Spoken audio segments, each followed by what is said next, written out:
Сайн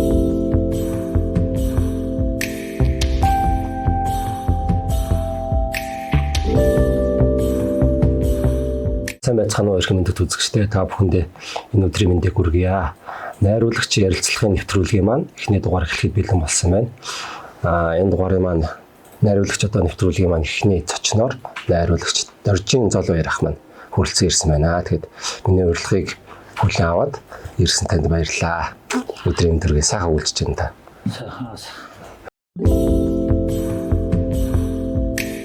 Дүүн ингэж байгаа юм. Найруулагч гээд яг энэ нэртэй ийм ярилцлагын нэвтрүүлэг контент санаачлаад тэгээд дан найруулагчдыг урьж оролцуулах юм. Тэгээд эхний дугаартаа таныг оруулж байгаа яг найруулагч гэдэг үндсэн мэргэжлийн ерөн суурийг тавиад танаар эхлүүлчихье гэж бодоод ойлголтын сайхан жигд өгөөд. За баярлалаа. Ер нь бол киног хүмүүс үзэгчд бол жүжигчдэр л яадаг, төсөөлж ойлгодог. Үндсэндээ жүжигчтэй хийдэг гэж боддог. Гэтэл дурангийн арталт байгаа хүмүүс бол тэр киног бүтээхэд маш их үүрэг оролттой байдаг. Тэгсэн мөртлөө хүмүүс нэг тийм харагддаггүй, мэддэггүй, үнэлэгддэггүй. Тэг яг ийм үе дээр бол чи ингээд зөвхөн найруулагч нараар дагнаад ингээд ийм нэвтрүүлэг хийж аваад би их баяртай байгаа. Тэр утгаар нь би дэмжиж оролцож байгаамаа. За баярлалаа. За тэгээд эхний асуулт юу вэ? Найруулагч гэдэг мэргэжил уралдаан дагаад үүссэн байгаа театр дагаад сүүлд кино руу ингээд үүсгэж явж байгаа. Монголд за хэдийн үеэс яаж Монголд хөрсөж яаж одоо хэрэгэлдэхүүн болж гэж уралдааны нэр томьёонд орж ирж явбаа. Энэ тухай. Манай Монголд бол кино урлаг дэлхийд кино үүссэнээс 40 жилийн дараа 1895 онд кино үүссэн гэж үздэг штэ. Францад үүссэн гэж үздэг. Тий. Гэтэл манайх бол 1935 онд кино үйлдвэр байгуулалт анхны шийдвэрээ гаргасан.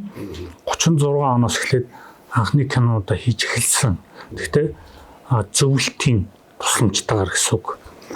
Зүгээр яг манай Монголын найруулагч анх удаага хийсэн гэвэл 38 онд хийгдсэн Норжимагийн зам гэж дуугүй кино би Төмрийн нацагт орж байгаа хийсэн. Тий. Тэгээ яг зүгээр ер нь манайх бол тэр үед нөгөө хотчоогүй ч гэдэг юм уу те ер нь л их тийм 10% бүдүүлэгдүү байсан учраас киноны талаар ойлголттой тийм цэгцтэй ойлголттой хүмүүс хайцсан цөөхөн байсан. Тийм учраас ямар сайндаа кино үйлдвэр дөнгөж байгуулагдсан гутал кино үйлдвэрт ажиллах хүн байхгүй. Тий. Найруулагч байхгүй. Найруулагч байтугай ерөөс ажиллах хүн байхгүй. Тийм учраас Төмрийн нацагт орж байгааг анхудаа авчирсан байдгийн. Төмрийн нацагт орж байгаа гэдэг нь маань өөрөө Герман руу сургуульд явж исэн их баг хоёр нацагт орж байсны баг нацагт орж нь баггүй их нацагт орж нь яруу найрагч Дашторжийн нацагт орж баг нацагт орж нь Төмрийн нацагт орж гэж.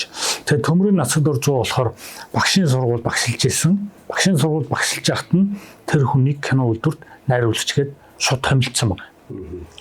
Тэгэхээр тэр хүн чинь дороо ус хүнтэй байх хэрэгтэй хамтарч ажиллах одоо гарны хэлэх хүн байх хэрэгтэй шүү дээ. Гоё хэллэг яг найруулагчаараа явж ирсэн үү? Нэг уран сайхны өдөр даач эдэр гэдэг байсан юм болов уу? Би мэдэхгүй байна. Яг тэр бол яг тодорхой хэлж мэдэхгүй. Ер нь бол яг найруулагч гэдэг үг ороод ирсэн байгаа. Тэр нь бол яг манай киноноос арай жоохон өмнө театр бол ороод эхэлсэн байсан. Бөмбөр ногоон театр дөнгөж байгуулагдсан байсан. Тэгэхээр театрт найруулагч гэдэг нэр томьёо орж ирсэн юм шүү. Орж ирэх ч яг одоо тэрийг манай хинч үедээ одоо би бол хэлж мэдэхгүй байна. Яг тэр үед одоо хэлзүүн ухааны ямар эрдэмтдээ байсан тэднэр л за ер нь энийг найруулагч гэж энэ мэргэжлийг найруулагч гэж нэрлэе гэж өгсөн юм шиг байгаа. Режиссер гэдэг яг Оросоос л хөрвүүлсэн л ах та. Режиссер гэдэг чинь бол Францын үгнээс гаралтай юм лээ. Режи гэдэг Францууд бол тэгж хэлдэг. Тэгээд тэр ямар учиртай үг юм гэсэн чинь өдөрдөгч гэсэн утгатай үг юм байлээ. Тэгээ ер нь бол яг тэр кино найруулагч гэдэг үгнүүдийг ингээд үзээд тахад жишээ нь хятадууд бол давын гэдэг юм. Тэгээ давын гэж юу гэсэн үг ингээд өөр монгол хүмүүсээс асуугаар бас өдөрт удирдагч гэж хэлээд байгаа. Англи хэлэн дээр бол директор гэдэг байгаа шүү дээ. Директор гэдгийг бол одоо хүн болгон мэднэ шүү дээ. Ер нь компани захирлыг хүртэл директор гэлээд ер нь л нэг тийм захирал гэсэн утгатай юм шиг байна тий. Одоо ер нь л удирдах гэдэг утгатай. Гэтэл манайх ягаад найруулагч гэд нэрлэлцээ. Тэгэхээр би тэр найруулагч гэдэг нэрийг өгсөн хүн бол бас их мундаг босролтой хүн байсан болов гэж зүгээр бодож байгаа. Би зүгээр яг тэр тийм хүн өгсөн гэж бол би хэлж одоохондоо бол мэдэхгүй байна. Яагаад тэгэхээр шинэ одоо энэ найруулагч гэдэг байгаа шүү дээ. Энэ найруулна гэдэг чинь янз янзын бодисуудыг нийлүүлээд тэгжээж тэр дундаас ямар нэгэн эргэтэнчүүд юм уу эргэтэнт сайн энийг гаргаж ирж байгаа шүү дээ. Тэрнтэй адилхан найруулагч хүн гэдэг бол янз бүрийн мэрэгжлийн хүмүүсийг нийлүүлээд тэндээс юу гэдэг одоо их оролцуулаад бага оролцуул тэр тунгийн тааруулаад тэгээд тэр дундаас нэг бүтээл гаргаж байгаа. Тэр хийж байгаа тэр хүнийг найруулагч гэдэг юм. Гэхдээ зүгээр яг удирдагч гэдэг утгаараа байсан бол болох л баг та. Гэхдээ удирдагч гэдэг утгаар нь хэлчих юм бол одоо мананы нөгөө удирдаач дирижер гэж байгаа шүү дээ. Тэрнтэй их төстөл нэр болох байсан болов. Цоглонгийн хувьд ч гэсэн удирдагч гэхэр жоохон тийм хатуу юу байна. Найруулагч гэхэр айгүй гоё зөөлөх юм гэж орсон. Яг л их онж өгсөн. Тийм болов гэж зүгээр бодогддог. Тэгээд 40 жил дэлхийд үүсээд 40 жил болсны дараа Монгол үүссэн гэж ярьлаа шүү дээ. Тэгэнгүүт тэр 40 жилийн хугацаанд бол кино урлаг өөрөө гайхамшигтай хөгжсөн байсан байхгүй юу? Анх кино бол анх гараад анх бол чи өөрөө мэдж байгаа. Анх бол ерөөсө баримт кино маягтай дүрснүүд байсан те. Анхны одоо Люмерийн кинонд. Тэгэхдээ анх Люмер бас маш хурдан хөгжүүлсэн тий уран сайхны кино болгосон ч гэдэм ингээд тэгээд ер нь ганцхан Люмер ихгүй өөр бос хүмүүс ингээд хөгжүүлсэн. Тэгэнгуутлаа дуугүй байсан кино дуутай болсон. Тэгээд өнгөтэй болсон. За киногаар бол хүүхэлдэйн кинонууд хийгдсэн. Бүрийн хэмжээний манад Монголд кино хөгжөхөөс өмнө Walt Disney компани байгуулагдаад Цасангаа 7 одоо гэдэг бүрийн хэмжээний хүүхэлдэйн киноога хийцэн байсан. Тий. Тэгээд жишээ нь одоо өнгөтэй кино гэх юм бол одоо тэр нөгөө салхин туугдаг сад гэдэг Америкийн алдартай кино бий. Тэрний өнгө мөг ямар гоё юу лээ те. Тэгэхээр тийм кинонд хийгдсэн Оросд хүртэл хийгдсэн байсан. Тийм өндөрт хөгжсөн. За хослол зураг бол бүр гайхамшигтай хөгжсөн. Тэр Жорж Мэлс гэдэг хүн бол тэр саран дээр дуусна гэдэг кино гэдэг кинон түүний хичээл дээр үздэг шүү дээ. Тэр бол одоо ч бидний баг хийж чадхааргүй хослол зургийн эффектүүдийг хийж ирсэн те. Бүр тэгээд хөгжсөн байсан. Тийм үед хөгжиж эхэлсэн. Тэгэхдээ 40 жилийн дараа үүссэн гэдэг утгаараа одоо хоцрогдсон гэдэг юм уу хэлж болох боловч зөвлөлтийн мэрэгчлэнүүдийн буйнаар гэдэг юм уу те. Манай Монгол улсын кинон дээр тавих бодлогын ачаар маш хурдан хөгжсөн. Тэгээд ерөөсө 36 онд байгуулагдаад 30 жилийн дараа 60-аад оны донд гэхэд бол манай кино бол ер нь баг л дэлхийн хэмжээнд шахуу хөгжих хэмжээнд те одоо жүжигчдийн ур чадвар хөгжсөн болцсон байсан. Гэхдээ тэр хүртэл бол маш их зүгээр тийм амархан байгаагүй. Янз янзын зовлон бэрхшээлүүд тулж исэн л да. Дээр үеийн тэр кинонууд ингээ үзэхэд бол одоо жишээ нь ингээд бас жүжигчний тоглолтын хувьд ч гэсэн зохиолын хувьд, найруулгын хувьд ч гэсэн ер нь нэг жоохон тийм гиндүү тийм юмуд байдаг. Тэгэхээр үзэгчид ч гэсэн зарим тэр кинонуудыг жоохон үзэхээр жоохон доогдож инээдэг тийм асуудлууд бий. Тэр нь юу вэ гэхээр угаасаа кино урлаг төлөвшөж чадаагүй байсан те. Төлөвшүүлэхийн тулд тэр хүмүүс ажиллаж исэн. Ажиллаж ирсний үр дүнд хөгжсөн. Сони юм байдаг штэ.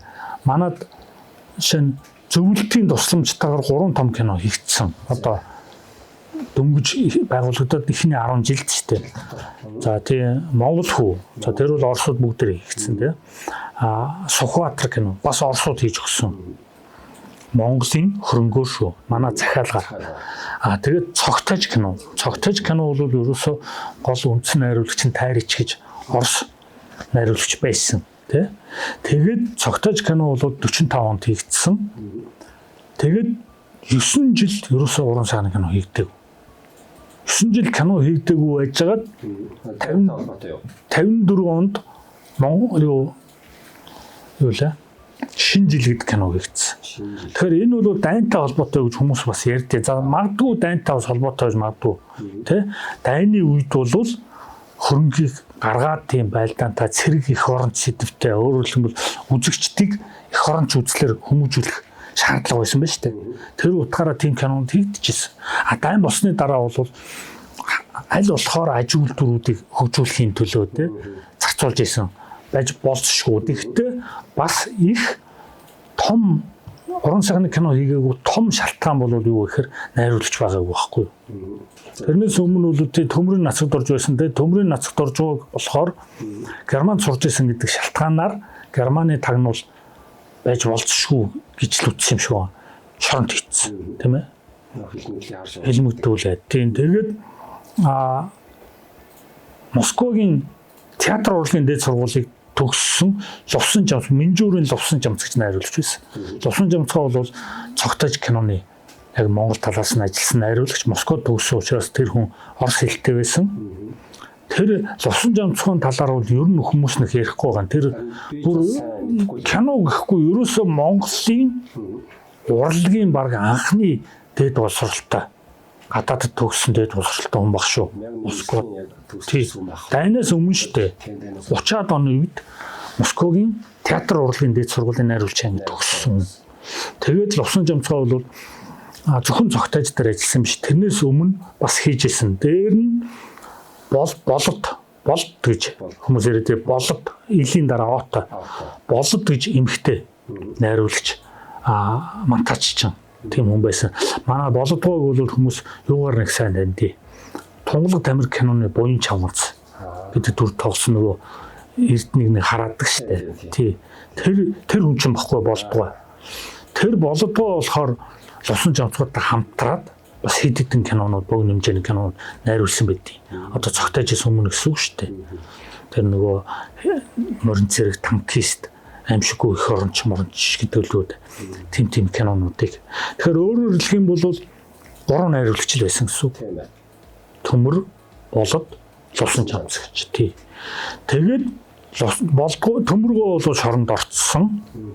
Лувсан Жамцгаа ч гэсэн бас шоронд орсон. Гэхдээ жаахан сүүлд юм шиг байна. Яг бас л хэлмэгдүүлээд. Тэгээ болдгоо бол эмхтэй хүн. Тэгээд болдгоод хөрхий монтаж хийдэг. Тэгээд дээр нь бас нөгөө кино үйлдвэрч бас зүгээр байгааг уран сайхны кино хийгээгүй гэдэг нь зүгээр байсан биш үү? Баримт кинод маш их хийсэн тий. Тэгэхээр тэр баримт кино минь бас баримт кинон дээр чинь бас найруулагч хэрэгтэй шүү дээ. Ингээд ажлын ачаал нь ихтэй байсан болохоор уран сайхны кино хийгээгүй болов уу гэж ингэж боддог. Тий. Тэгээд яг хуу Хингуа Зандрааго бол яг дайны үед фигихт Зандрааго ч одоо анхны хоёртон шүү дээ. Зандрааго бол яг кино зохиолчор төгссөн. Тэгээд зохиолчор төгссөн ч гэсэн нөгөө кино үйлдвэрт фигихт төгссөн одоо бараг ганц хүн болчиход шүү дээ. Зандрааго. Тэгэхээр чин Зандрааго ч баримт кино хийж эхэлсэн. Тэгээд Зандрааговын санаачлагаар Зандраагаа найруулж иж шинжил киног анх хийсэн байт. Зандраагаа бас 65 онд Монголын анхны хүүхэлдэйн киног хийсэн байдаг шүү дээ. Тэгэхээр Зандраагаа хөрхий Монголд бас л их юм хийжсэн тухай үедээ тийм бас л улсаа хөгжүүлэхээр тийм Монголын кино урлагийг хөгжүүлэхээр бас явж ирсэн. Зүгээр яг кино найруулчаар анх төгссөн бол Дорж Холм найруулагч байхгүй юу? Тийм. Тэгээд Дорж Холмоо бол төгсч ирчээд бидэнд юу саадуулж байна гэдэг кино анхудаа хийсэн. Тэгвэл тэрүүгээр бол диплом авч чадаагүй. Яагаад тэгэхээр тэр чинь нөгөө нийгмээ шүүмжлээд нийгэм хөгжихгүй байна. Одоо яагаад юу саадуулж байна гэсэн утгатай нэр нь хүртэл тийм шүү дээ. Тэгэн гууд нь социализм үед бас тэрэн дээр диплом өгөө юм шиг байна. Тэгээ сүүлд энэ хүүхнүүдийг киногаар диплом хамгаалсан. Ийм түүхтэй. Зөв. Энэ хүүхнүүдийн чинь дипломны ажил гэж яриад бас үнэн байсан байна гэвэл тийм ээ. Тий. Яг цэвэр энэ хүүхдээр диплом гэхээр бас нэлээд туршлагатай болсон байна. Тий. Тэр хооронд бас нэлээд хэдэн жил өнгөрч байгаа. Тэр чинь тий. Бас өөрчлөгдөж байгаа. Тэгээ яг улс бол угаасаа бодлогоор хүмүүсийг сургаад тэгээд олон хүмүүс олон ч явахтай бас яг үннийг хэлэхэд тоотой дүн л л дээ. Төгссөн. Одоо жишээ нь улсын төсөв баталдаг шиг тухайн үед хэр их мөнгө хайдаг байсан кино төрлөө. Кино үйлдвэр бол за янз янзын тоо баримтууд би тэрийг бол би зүгээр шууд ингээд яг тийм гэж хэлэхэд хэцүү. Гэхдээ бол чинь одооний бидний кино хийдэг мөнгөний хажууд бол үнэхээр мөнгө шиг мөнгө байсан. Тий, ягаад гэвэл чинь тэр үеийн технологи ч өөрөөс нь пленкийг худалдаж авна. Пленк гэдэг нь маань нэг ингээд зураг аваад гэрэл зохиол өнгөрцөн пленкийг дахиж бол ашиглахгүй. Тэгээ пленк одоо би пленкны талаар яриа л да. Жишээ нь 2000-ад оны үед намайг одоо яг кино хийж авах үед пленкны кино байсан. Тэгэхдээ бид бол хийж чадаагүй. Ягаад гэвэл бид нар тийм мөнгө байхгүй. Пленк 2000-ад оны үед 1 метр пленк 1 орчим доллар байсан. Гэтэл 1 метр пленкоор 2 секунд нэг зураг авна. Тий. Секундэд 24 кадр авна шүү дээ. Гэтэл 1 метрт чинь 52 кадр байдаг байхгүй. Тэгэхээр чинь 48 2 секунд чинь 48-д цаана нэг 4 кадр. 2 секундны зураг авна. Тэгээд тэр пленкоо угаалгана. Угаалгахад бас ойролцоогоор $1. Тэгээд тэр чинь негатив дүрс бол эсрэг дүрс гарна шүү дээ. Тэрийг позитив дүрс болгоно. Позитив пленк хэрэгтэй. Дахиад $1. Позитив хальсаа бас угаалгана. Дахиад $1. Ингэхээр 2 секундны дүрс гаргахын тулд $4 зарцуулдаг байсан. Тэгэл 2 секундээр юу юм бэ? Тийм шүү дээ. Одоо би ингээд нэг жоохон үг ярих гад нэг жоохон пауз гараад ингээд л 2 секунд гарчих шүү дээ. Бараг шүлсээ залгиж явах хооронд. Тэгэхээр чинь маш их зөвхөн пленкэн дээр маш их зардал гарна. Гэтэл зөвхөн пленкор кино гэхгүй шүү дээ. Тийм үстэй.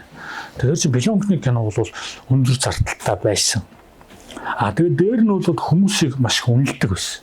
Жишээ нь Монгол хүү кино, Сүхбаатар киноны жишээ биелдэ. Сүхбаатар киног 1941 оны 6 сарын 22-нд дан эхэлсэн. Одоо германууд зөвлөлт рүү дайрсан. Цаагуур нь бол Европыг эдэлсэн л байсан л да. Зүгээр яг зөвлөлт рүү дайрсан 6 сарын 22-нд. Гэтэл 6 сарын 27 билүү тэр хавцаа би одоо яг сайн санахгүй. Тэр хавцаа манай Монгол улсын засгийн газрын тогтоол байдаг байхгүй. 300 мянган төгрөгийг тэр үеийн засгийн газрын нөөц хөрөнгнөөс гаргаад зөвлөлтийн киночдод өгөөд та нар энэ мөнгөөр Чапаев кино шиг кино хийж өгөөч гэж захиалсан байдаг. Тэгээд зөвлөлтийн киночд тийм үндэсний баатар ирэх. Тэгээд ирээд маш их судлаа шүү дээ бас. Зохиолч нар судлаад. Тэгээд Сүхбаатар кино хийсэн. Одоо өөрөөр хэлбэл дайн дөнгөж эхэлж байхад дайнтай зэрэгцээд бүхнийг фронтод гээл тэ одоо хүмүүс ингээд бүгж мөгжөө өртлөгөөл морьзоор одоо тэ бүр ингээд алсан гахааны мах зах одоо бүх юм ингээд фронтод өгч явахад 300 мянган төгрөгийг кино зарцуулсан бодохгүй. Тэгэхээр өөрөөр хэлбэл тэр бол үзэл суртал гэж хэлэх л баг. Тэгэхдээ тэр үед нийт арт түмнээ зоригжуулах, арт түмний эх орныхоо төлөө үзлийг хөгжүүлэх тэр нь бүр ингээд тэр нэг алт мөнгнөөс илүү ач холбогдолтой байсан баг. Би ч гэсэн энэ дээр санал нийт юм аа. Угаасаа кино урлагийн хөгжлөөр яалтчуудад суртал ухуулаад тэр хөгжүүлэлт тэр мотивац өгдөг шиг энэ дээр толгоорж бүр сайн хөгжилтөд хүрсэн гэж угаасаа. Одоо хүмүүс энийг үүсгэж байгаа байсан. Одоо ч байгаа. Одоо бүр Америкт ч байгаа тий. Одоо жишээ нь Америкт хүртэл те ер нь л одоо та нар ингэж бодолтой ингэж дэлхийг аварч Америкт л аваад байгаа шүү дээ. Тийм үст. Эн чинь бол Америкийн бодлого байхгүй. Тэгэхээр тэрэн шиг бид нар ч гэсэн дэлхийг аврах кино хийж болно. Гэхдээ хийхдээ бид нар Америкийн киноноос илүү хийхгүй бол мэдээж хэрэг манай үзэгчид ч гэсэн бас хөгжсөн учраас тийм үст харьцуулалт нь шууд Америкийн тэр одоо Армагеддон ч гэдэг нь үүдээ одоо тэр кинонтой харьцуулна шүү дээ. Гэтэл одоо хятадын кино хөгжөөд одоо мундаг болоод бусдад дэлхийн дэлхийг авардаг кино хийгээд эхэлсэн. Би бол яг сая дэлхийг авардаг гэдэг нь одоо тийм зөвнөл драматик кинонуудын талаар л ярьчлаа тийм. Гэтэл ерөөсөө одоо ч гэсэн кино бол яг үзэл суртлын зэвсэг хэвээрээ байна. Жишээ нь одоо Солонгос байна. Солонгос бол кино урлагийг зөвхөн кино гэхгүй Солонгос угаасаа соёлд маш их бодлогоор дэмждэг шүү дээ. Тэнгуут нь дэлхийг ялангуяа Азийг бол Солонгосын кино бол бүр эзэлсэн. За манайх бол Солонгосын кинонд эзлэгдсэн гэдэг юм уу одоо юу гэдэг дарлагдсан гэх юм одоо юу гэж хэлэх юм одоо тийм бүр дэндүү болцсон шүү дээ. Одоо манай телевизийн ч хүртэл ярьж илээ ингээд ямар нэгэн маркетинг дээр очиод кино авах гэхээр зүрхсэг кино Солонгосын гоё киног авах гэхээр араас нь заавал ингээд янз янзын сериалууд, янз янзын хүүхэлдэйн кинод заавал энэ киног авахын тулд эднийг заавал хав гэдэг ингээд шахацдаг гэж. Бүр тийм бодлоготой. За тэгээд цааш явж байна. Эхний та тэр дөрвөн найруулагч ер нь дурдлаа. Тэгэл цаашаага тэр суураараа найруулагч дараагийн найруулагч нар бэлтгэгдэл явсан байх нь. Тий. Тэгээ явчихж байгаа. Юу яасан бэ тийм өөр яг 60-аад оны үед бол бас л нөгөө найруулагч нар ховор учраас жүжигчд кино хийж эхэлжсэн. Жишээлх юм бол Гиндэнгүй. Гиндэнгүй бол Москвагийн театрын дээд сургуулийн найруулагч төгсөн театрын найруулагч байхгүй. Тэгээд Гиндэнгүй сэрэлт киног хийсэн. Ховдгийн гай киног хийсэн. За тэгэнгუут нь Чим тосрогоо. Чим тосрогоо чинь жүжигчин шүү дээ. Чим тосрогоо сургууль төгсөөгүй. Тэгтээ мундаг жүжигчин. Тэгээ Чим тосрогоо ямар сандаа найруулагч болсон. Тэгээд гологдсон хүн нүгэл буян Чим тосрогоо ч олон кино хийсэн шүү дээ бас. Мууч биш. Өөрөөр хэлбэл нөгөө найруулагч байхгүй учраас жүжигчд найруулсан. Тэгээд 56 онд кино үйлдвэр бодлоготойгоор зөвхөн найруулж гэхгүй бүр зөндөө олон хүмүүсийг нэлээд олон хүмүүсийг Мосфильмд нэг жил дадлага хийлгэсэн байдаг. Тэгээд тэг янз янзын мэргэжлэр. Тэгээд тэн дээр жүжигчин Жамсран гэж хүн, Баян дэлгэрийн Жамсран гэж хүн найруулагчийн жилийн дадлага хийгээд ирээд тэгээд тэр хүн бол сайн найруулж болсон. Тэгээд ирээд ам ухуур хөхөө гэрлэх төглөөгээд гэх мэтлэнгээ дандаа хөвчлийн инээдмийн кинонууд хийсэн байдгийн Жамсрангуй. Тэгээ яг Жамсрангуйг бол яг сургууль тэгээ яг сүүлд нь хүмүүс сургууль төгсөж эхэлсэн, ирсэн. Одоо 60-аад оноос сумгуу багш шас ихсүүлэл тэ. Тэгэл одоо бунтургууч гэдэг юм уу те ингээл гих мчнээ сүүлд нь ингээл цэрэн доржгоо явуулсан ч гэдэг ингээл олон найруулагч нар төгсөж ирсэн. Одоо энэ жигж цүрэнгаач гэдэг юм. Тэгээ яг сүүлдээ 70-аад оны үед ингээд олон найруулагчтай болоод эхлэнгуут л нөгөө тэр Жамсрангуй жоохон жигдэж эхэлсэн те. Одоо Чим тосрогоо жоохон ингэж эхэлсэн. Жигждгуй ч нь бол ерөөс ямар сургууль төгсөөгүй юм шүү дээ. Ямар сургууль төгсөөгүй зүгээр л оператор хийжсэн. Оператороо ч гэсэн ингээ зөвлөлтийн мэргэжилтнүүдээс ингээ сурсан юмараа хийжсэн. Тэгээд жигдгуй найруулж болсон. Тэ? За жигдгуйг хэр найруулж вэ гэдгийг бол ярих юм байхгүй те. 100-ны манлаа одоо ч одоо ерөөсөө сүүл төгс одоо манай сумхүү багш эднэр ч гэсэн жигдгуй дээр гарч чадахгүй те хийсэн бүтээлээрээ. Жигдгуй бол тийм төрөлхийн авьяастай хүн шүү дээ. Ямар сургууль төгсөөгүй мөртлөө. Өөрөөр хэлбэл маш зөв суурай тавьуулсан одоо зөвлөлтийн мэргэжилтнүүдээр ийм хүн. Тэгээд тэгэнгუут нь 70-аад оны үед болохоор нөгөө сургууль төгсөөд ирсэн залуучууд гараад ирсэн учраас үндсэндээ бол тэр хүмүүсийг жоохон шахаж эхэлжсэн. Бэти. Тэгээд Жамсрангуй бол хоёр дахь давлгаа гэж минийхээ баг тэгж ойлгоо. Тий. Яг үнийг хэлэхэд бас тэр хүмүүсийн ч бас буруу биш. Ялч жоох мэрэгчлээ эзэмшээд ирсэн хүмүүс гэдэг чинь өөр штэ. Тэр утгаараа Жамсрангуй бол кино хийхгүй байж байгаа. Сүүлд нь тэр нөгөө сүүлд нь 2 кино хийсэн бид ингэх гээд байсан юм гээд инээдмийн кино би Туурын зам гэдэг нэг кино би энэ хоёрыг хийсэн. Бас юу ахлаа кино өндөр нэг байсан болохоор одоо олон найруулагч цохолуудаа танилцуулна киноныхоо одоо төслүүдээ өгнө. Тэгээд дэмжихгүй гэж үү. Тий, тэгэнгუут л одоо сургууль төгссөн байдаг. Тэгэнгუут шинэ залуу үе дэмжих сонирхол байдаг ч гэдэг юм уу те. Янз янзын юм бас байсан юм. Тэр кино өдрөө салгасан уу? Тэр кино өдрүүд тий одоо бараг л салсан гэсэн үг. Тэгтээ бол чинь тий чи яг зөв юм асуулаа. Монголд бол 2 кино өдөр байсан байхгүй юу? Тэл кино үйлдвэр. Өөрөөр хэлбэл телевиз гэдэг юм байгуулагдсан 67 онд байгуулагдсан шүү дээ. 67 онд байгуулахын тулд бас улсаас бодлоготойгоор маш олон хүмүүсийг бас вигийгт зөвхөн телевизийн нэр дээр явуулсан. Одоо төгссөн зөндөө хүмүүс. Одоо жишээ нь одоо нэг алдартай 3 эмэгтэй оператор одоо гуруула байгаа шүү дээ. Найруулагч нар нь бол ихвчлэн одоо нас урчлаа юунд нь дөрж байгаа сод номгаач гэдэг юм уу те бас найруулагч нар төгсчээс бадрах гэл найруулагч нар байсан. Тэрийг бол нөгөө бодлогоор тэнгуут нь телевиз байгууллагууд нь телевизийн дэргэд телевиз байгуулагдана гэдэг чинь телевиз чинь нөгөө тэр үед видео бас харьцангуй дэлгэрээгүй байсан. Тийм учраас нөгөө пленкон дээр бас авна. Тэгтээ нөгөө кино үйлдвэр чинь 35 мм-ийн пленкон дээр хийдэг гэсэн. Гэтэл арай хямдхан 16 мм-ийн. Жишээ нь би түрүү 1 м пленк 2 секунд байдаг гэж хэллээ шүү дээ 35 дээр. А гэтэл 16 дээр болохоор 1 м пленк 16 мм-ийн 1 м пленк бол 5 секунд ашиглагддаг ус. Өөрөөр хэлбэл 120 кадр байдаг хгүй 1 м-т. Тэр чи хэмнэлттэй. А дээр нь пленкны орцсон ч гэсэн ингээд нарийнхан болчоор чинь тэн дээр орох одоо юу гэдгийг бодисуу те одоо жишээ нь мөнгө гэдэг металл те жишээ нь тэр ордог. Жишээ нь гих мэтлэгээр чинь хүртэл баг болоо явчихна гэхээр зардал нь бага байхгүй. Тэгэхээр телевизэд бол арай зардал багтаа гэдэг утгаараа 16 мм-ээр хэрэглэх шаардлагатай. Тийм болохоор телевизийн хажууд тэр 16 мм-ийг угаадаг лабораторийг авчихсан. А тэрэн дээрээ суурлаад телекино үйлдвэрүүд байгуулсан. Тэгээд телекино үйлдвэр нь олон кино хийсэнтэй. Гэхдээ яг олон баримтат кино. А зөвхөн цөөн богино хэмжээний жишээ нь инхээ юу лээ нэг тийм өвлийн ойд гэл нэг тийм цөөн хэмжээний уран сайхны кинонд хийчихсэн. Түүнээс ер нь баг уран сайхны кино нь бол кино үйлдвэр дээрээ уран сайхны кино гэхдээ бас кино үйлдвэрээр бас баримт кино хийн л дээ. А телекино нь бол ер нь дан баримттаар тагнаад ингэ явчихсан. Тэгэхээр одоо жишээ нь тэр кинонууд ээлж дараагаараа найруулагч нараас зохиолоо өгөөд ингэж яваад эргэлтийн хорж юу нэр байсан бол жилд хэд яваад дараагийн зохиолоо зураг авалтууд эхлээд. Тий. Гэхдээ яг одоо хоёулаа зөвхөн уран сайхны кино ярьж ойлгож байгаа шүү.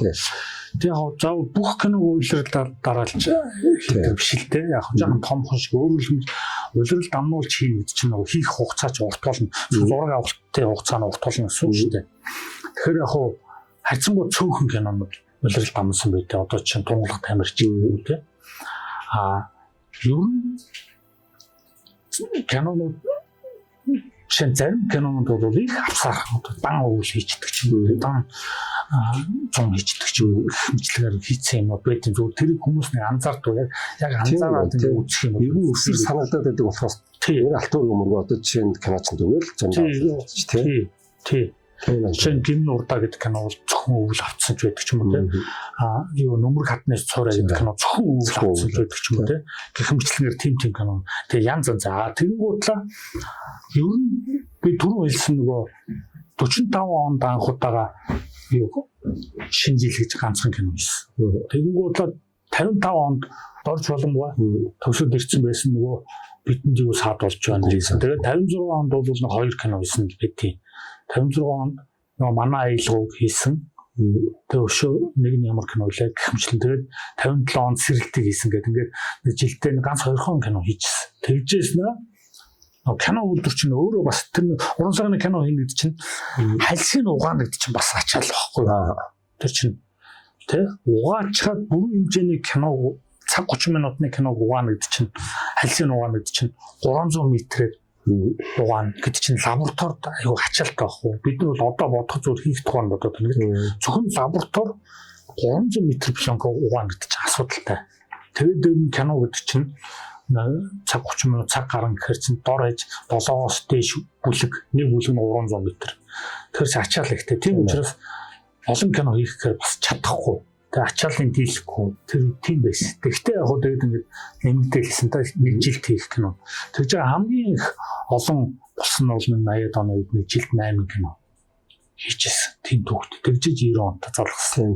Манай яг 70 оны сүүлч 80 он бол яг киноны яг сэрэг мандалтай юу? Тий, одоо яг л одоо бүх юм ингээд жилдэрчтэй ч хүртэл ингээд дотооддоо бэлддэг болсон. Тэгээ гадаадд ч бас хүүхд яваад сурагчдаг тэгээ янз янзын гол нь бас үзэгчд билээ. Тэгээ үзэгчд нь бэлэн болсон. Тэгээ кино театрууд бэлэн болсон.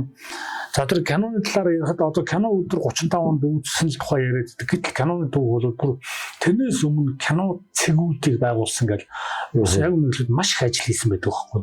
Жишээ нь нүүдлийн кино цэг, суврын кино цэг тэгэл тэр чинь тоо баримтууд би тэдэн онд хэдэлтчнээ нүүдлийн цэг тэдэн суврын цэгтэй байсан чинь дахиад нэг хэдхэн жилийн дараа тэр нь ингээл хоёр дахин нэмэгдсэн гэл ингээл улс даяар кинонууд одоо нөгөө киноны ханагч гэж хүмүүс чинь бэлтэн улстай ингээл бэлтээ буцаагаал явуулна тэр хүмүүс нь сум болгон дээр баг болгон дээр тэмэн дээр морин дээр аппарата ачаал пленкнуудаа ачаал ингээл хөдөө байгаа тэнд дараа айлуудаар очиж гаргадаг магадгүй. Яг манай Монголын киноны түүхийг ярих юм бол маш их юм бий. Маш олон хүмүүсийн хөдөлмөр дээрс бүрдсэн. А зур үзэхэд бол одоо ингээл явчихж байгаа гэдэг. маш их тэр бодлоготойгоор хөгжүүлж исэн. Нүүдэлчд малчд гэдэг шиг яг тэр их асар их тэр соёлын одоо өсрэлтэнд бол кино бол асар их нөлөө үзүүлжээ. Үзүүлсэн нөгөө суху хиний Ленний хэлсэн үг байгаа шүү дээ. Тий.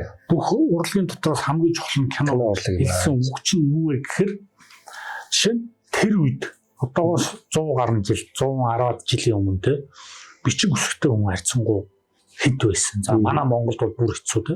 Оросч гэсэн бас ялгаа баг. Тэгэхээр тэр бичиг үсэггүй хүмүүст хамгийн шууд хүрдэг урлаг нь кино байхгүй. А бичиг үсгүй хүмүүс жүжиг болно л доо. Одоо концерт тоглож болно, ухуулах хийж болно гэдэг. Кино болохоор нэг хийгээл тэрийг олон хувьлаад ингээл тэгэл улстай яар ингээл гаргачих болно. А жүжиг бол ингээл нэг тоглох. Тэрний хийсэн хүмүүс ингээл яг очиод тоглох юм зүтэй бас хэцүү шттэ. А гэл кино бол яг хийчдэг. Тэр утгаараа хамгийн хүртээмжтэй урлаг нь кино байсан байхгүй.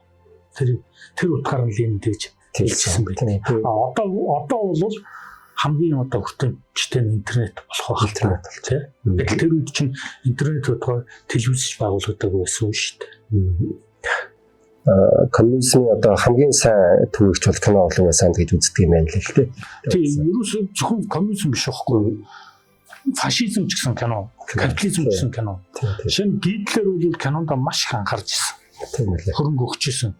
Гитлерийн тухай одоо дүрснүүд Гитлерийн дүрс одоо Герман цэргүүд нөгөө жагсцсан ингээл амар юм. Тэр бүх дүрснүүд ч юм бол 3 дугаар Райх гэж нэг гүн хэмжээний баримт кино. Тэр нэг эмэгтэй найруулж би одоо нэрийг хэлж санахгүй байна. Германы нэг эмэгтэй найруулсан байдаг. Тэр хүн саяхан нас орсон. Бүр нэлээд өндөр наслаад 2007 или 8 он үед би одоо нэрийг санахгүй байна. Тэр эмэгтэй нас орсон. Тэр 3 дугаар Райх гэдэг киног хийхин тулд 37 камераар зэрэг авчихсан гэх. Тэш одоо чинь тэр олон цэрэг ингээл жагсаал мөсө та нар одоо санаж байгаа бол тийм бүрдний тийм ингээл хөшөө өндөр байдлаа баримл пирамид ингээл байгаа цаана амар олон цэрэг мөрөж жагссан. Тэгэл тэр Герман цэргүүдийн жагсаж байгаа мэгсэж байгаа. Тэр Гитлер гэдэг чинь өөрөө зураач хүн байсан. Өөрөө урлагийн мэдрэмжтэй. Бас яг нөгөө социализм үжил суртлын зэвсэг байсан гэдэг шиг фашизм бас үжил суртлын зэвсэг болгож ашиглаж байсан байна. Тэр дүрсийг чинь ингээд дэлхийд дээр тараа харчаа ингээд үзэхээр нэрэл Германы цэрэг сүрдмээр бүр ялт жоохоо сүрдмээр тэгж хийсэн байдаг аахгүй. За хоёул Монгол найруулагчныхаа яриулга буцаад орё. Тэр хүмүүс чинь хойно сурсан байгаа Орос школтой гэж одоо ярина шүү дээ. За тэгэнгүүт одоо хамт үеийн найруулагч нар маань яаж тэр үзэл суртлыг одоо Монголд хөрсжүүлж тэгээ Монголоос бас одоо кино үйлдвэрлээд удирдлагаас бас юм ирж байгаа шүү дээ. Одоо мессеж дарамт ирж байгаа. Дарамтын цааш мессеж ирэх бах үзэл суртлын агуулгууд чиглүүлэг өгдөг байх. Тэгээд тэр найруулагч нар энийгээ шингээж яаж энэ бүтээлүүдийг ингэж уран сайхан авч үлдвэ Монгол найруулга Монгол киноны суурийг. За багш нарын тухай ингээ ярих юм бол манай одоо кино найруулга ер нь кино урлагийн суурин зөвлөлт одоо Орос шүү дээ. Оросоос ухшилтай. За тэгэнгүүт нь энийг бол одоо манай залуучууд ингээд Оросыг хоцрогдсон гэж яриад одоо ялангуяа сая Украинд дайнснаас хойш болоод ялангуяа Оросыг үзий яддаг болчиход байгаа. За тэр мөр бол тусдаа асуудалтай тий. А гэтэл би саний чиний асуусны чинь өмнө би жоо хорслуулж ярьж байгаа шүү. Ерөөсөө 1995 онд кино гэж үүсээ. Тэгээд дэлхийд дээр хөгжсөн. Тэгээд ерөөсөө кино бол мэргэжлийн хүн хийх ёстой гэдэг ойлголтыг хинч ягаагүйсэн. Одоо өөрөөр хэлбэл Францууд анх киног одоо бүтээсэн тийм. Тэнгуул нь Холливуд байгуулагдсан. Гэтэл тэд нар сэтгээгүй байхад анх Оросууд энэ кино урлаг заавал дээд боловсрол актив боловсролтой дээд боловсролын хүмүүс байх ёстой гээд 1919 онд дэлхийн анхны киноны дээд сургуулийг Москвад байгуулсан байдаг. Одоо бүх холбоотын кино урлагийн дээд сургууль. Одоо нөгөө бидний багш нар сурж ирсэн сургууль ч байхгүй. Бидний одоо ухшил авсан газар. Тий, одоо энэ кино сургууль чинь дэлхийн анхны сургууль байхгүй. Тэгэнгүүт нь сургуульд хэн багшлах уу гэхээр туршлагатай найруулагч нар багшлана шүү дээ. За яг хөө мэдээж оператор багшлана. Тэгэнгүүт нь багшилж байгаа хүн юу хийх вэ гэхээр тэд нар хүнд заахын тулд ямар нэгэн онол байх хэрэгтэй. Ингэхээр Оросын киночид дэлхийн киноны онолуудыг анхлан гаргаж ирсэн байдаг хөөхгүй. Тэрийг Холливуудынхан гэдэг чинь Америкууд бас шууд маш зөв юм байна гэж шууд тэр Орсын мундаг одоо Будок Эйзенштейн гэл тэ Герасимов бол мундаг найруулагч нар чинь ингээл онолууд гаргаж ирж шít. Тэгм шууд тэрийг авч хэрэгжүүлээд Холливуудынхаа киног сайжруулсан. Тэгэл шууд сургуулиуд байгуулагдсан хоош тэрнээс хоош гэсэн үг байхгүй. Тийм учраас энэ Орсын одоо энэ школ гэдэг юм бол тийм хоцрогдсон юм биш юм байна. Угаасаа л киноны анхны сургууль, анхны школ гэж баг болохоор шүү дээ. Өөрөөр хэлэх юм бол яг үндсэн гол сонгодог класс гэдэг яг тэр академик гэдэг барилыг бий болгож эхэлсэн. За тэгээ одоо жишээ нь яг миний багш одоо юу гэдэг сумхуу багш одоо чиний багш чинь шигтгүй шүү дээ. Шигтгүй бид нар чинь бол яг нэг 60-аад оны үед өөрөөр хэлэх юм бол 60-аад онд чинь сургууль байгуулагдаад нэг 50 орчим жил болсон гэдэг чинь тэр сургууль ч гэсэн бас боловсрцсан байна. Тий ингээд уучраа болоод эхэлсэн байсан. Яг тэр үед нь багш нар сурж ирсэн байдаг. Тэгээд сурсан одоо тэрийг бид нар заасан. Одоо нэгсэндээ чи өтөр бол e-copy. Тэгээ яг оригинал биш. Тий. Яг одоо Орсын e-copy-нууд аахгүй. Одоо миний шавнар бол одоо би ямар копи гэдэг. Одоо тийм болно гэсэн шүү дээ. Тэ. Угсал нь бол Орос. Тэгэхээр тэр бол тийм муу юм бол биш юм шиг. Тэгээ Оросын тэр школоос чинь Америк юмуд ч явдаг. Одоо жишээ нь одоо мундаг кинонууд одоо юу гэдэг одоо жишээ нь Титаник ч гэдэг юм одоо Гладиатор ч гэдэг юм уу те шинжлэр бүтээл эдгээр шиг бүгдийг сонгодог байл. Тэ яг эдгээр тэр барил чинь одоо тэр Оросын анхны гаргаж ирсэн юмуд чинь яг тэгэл явж л байдаг байхгүй. Одоо ч гэсэн хийгдэж байгаа сайн кинонууд. Дүрм гэдэг шиг тийм ээ. Тий.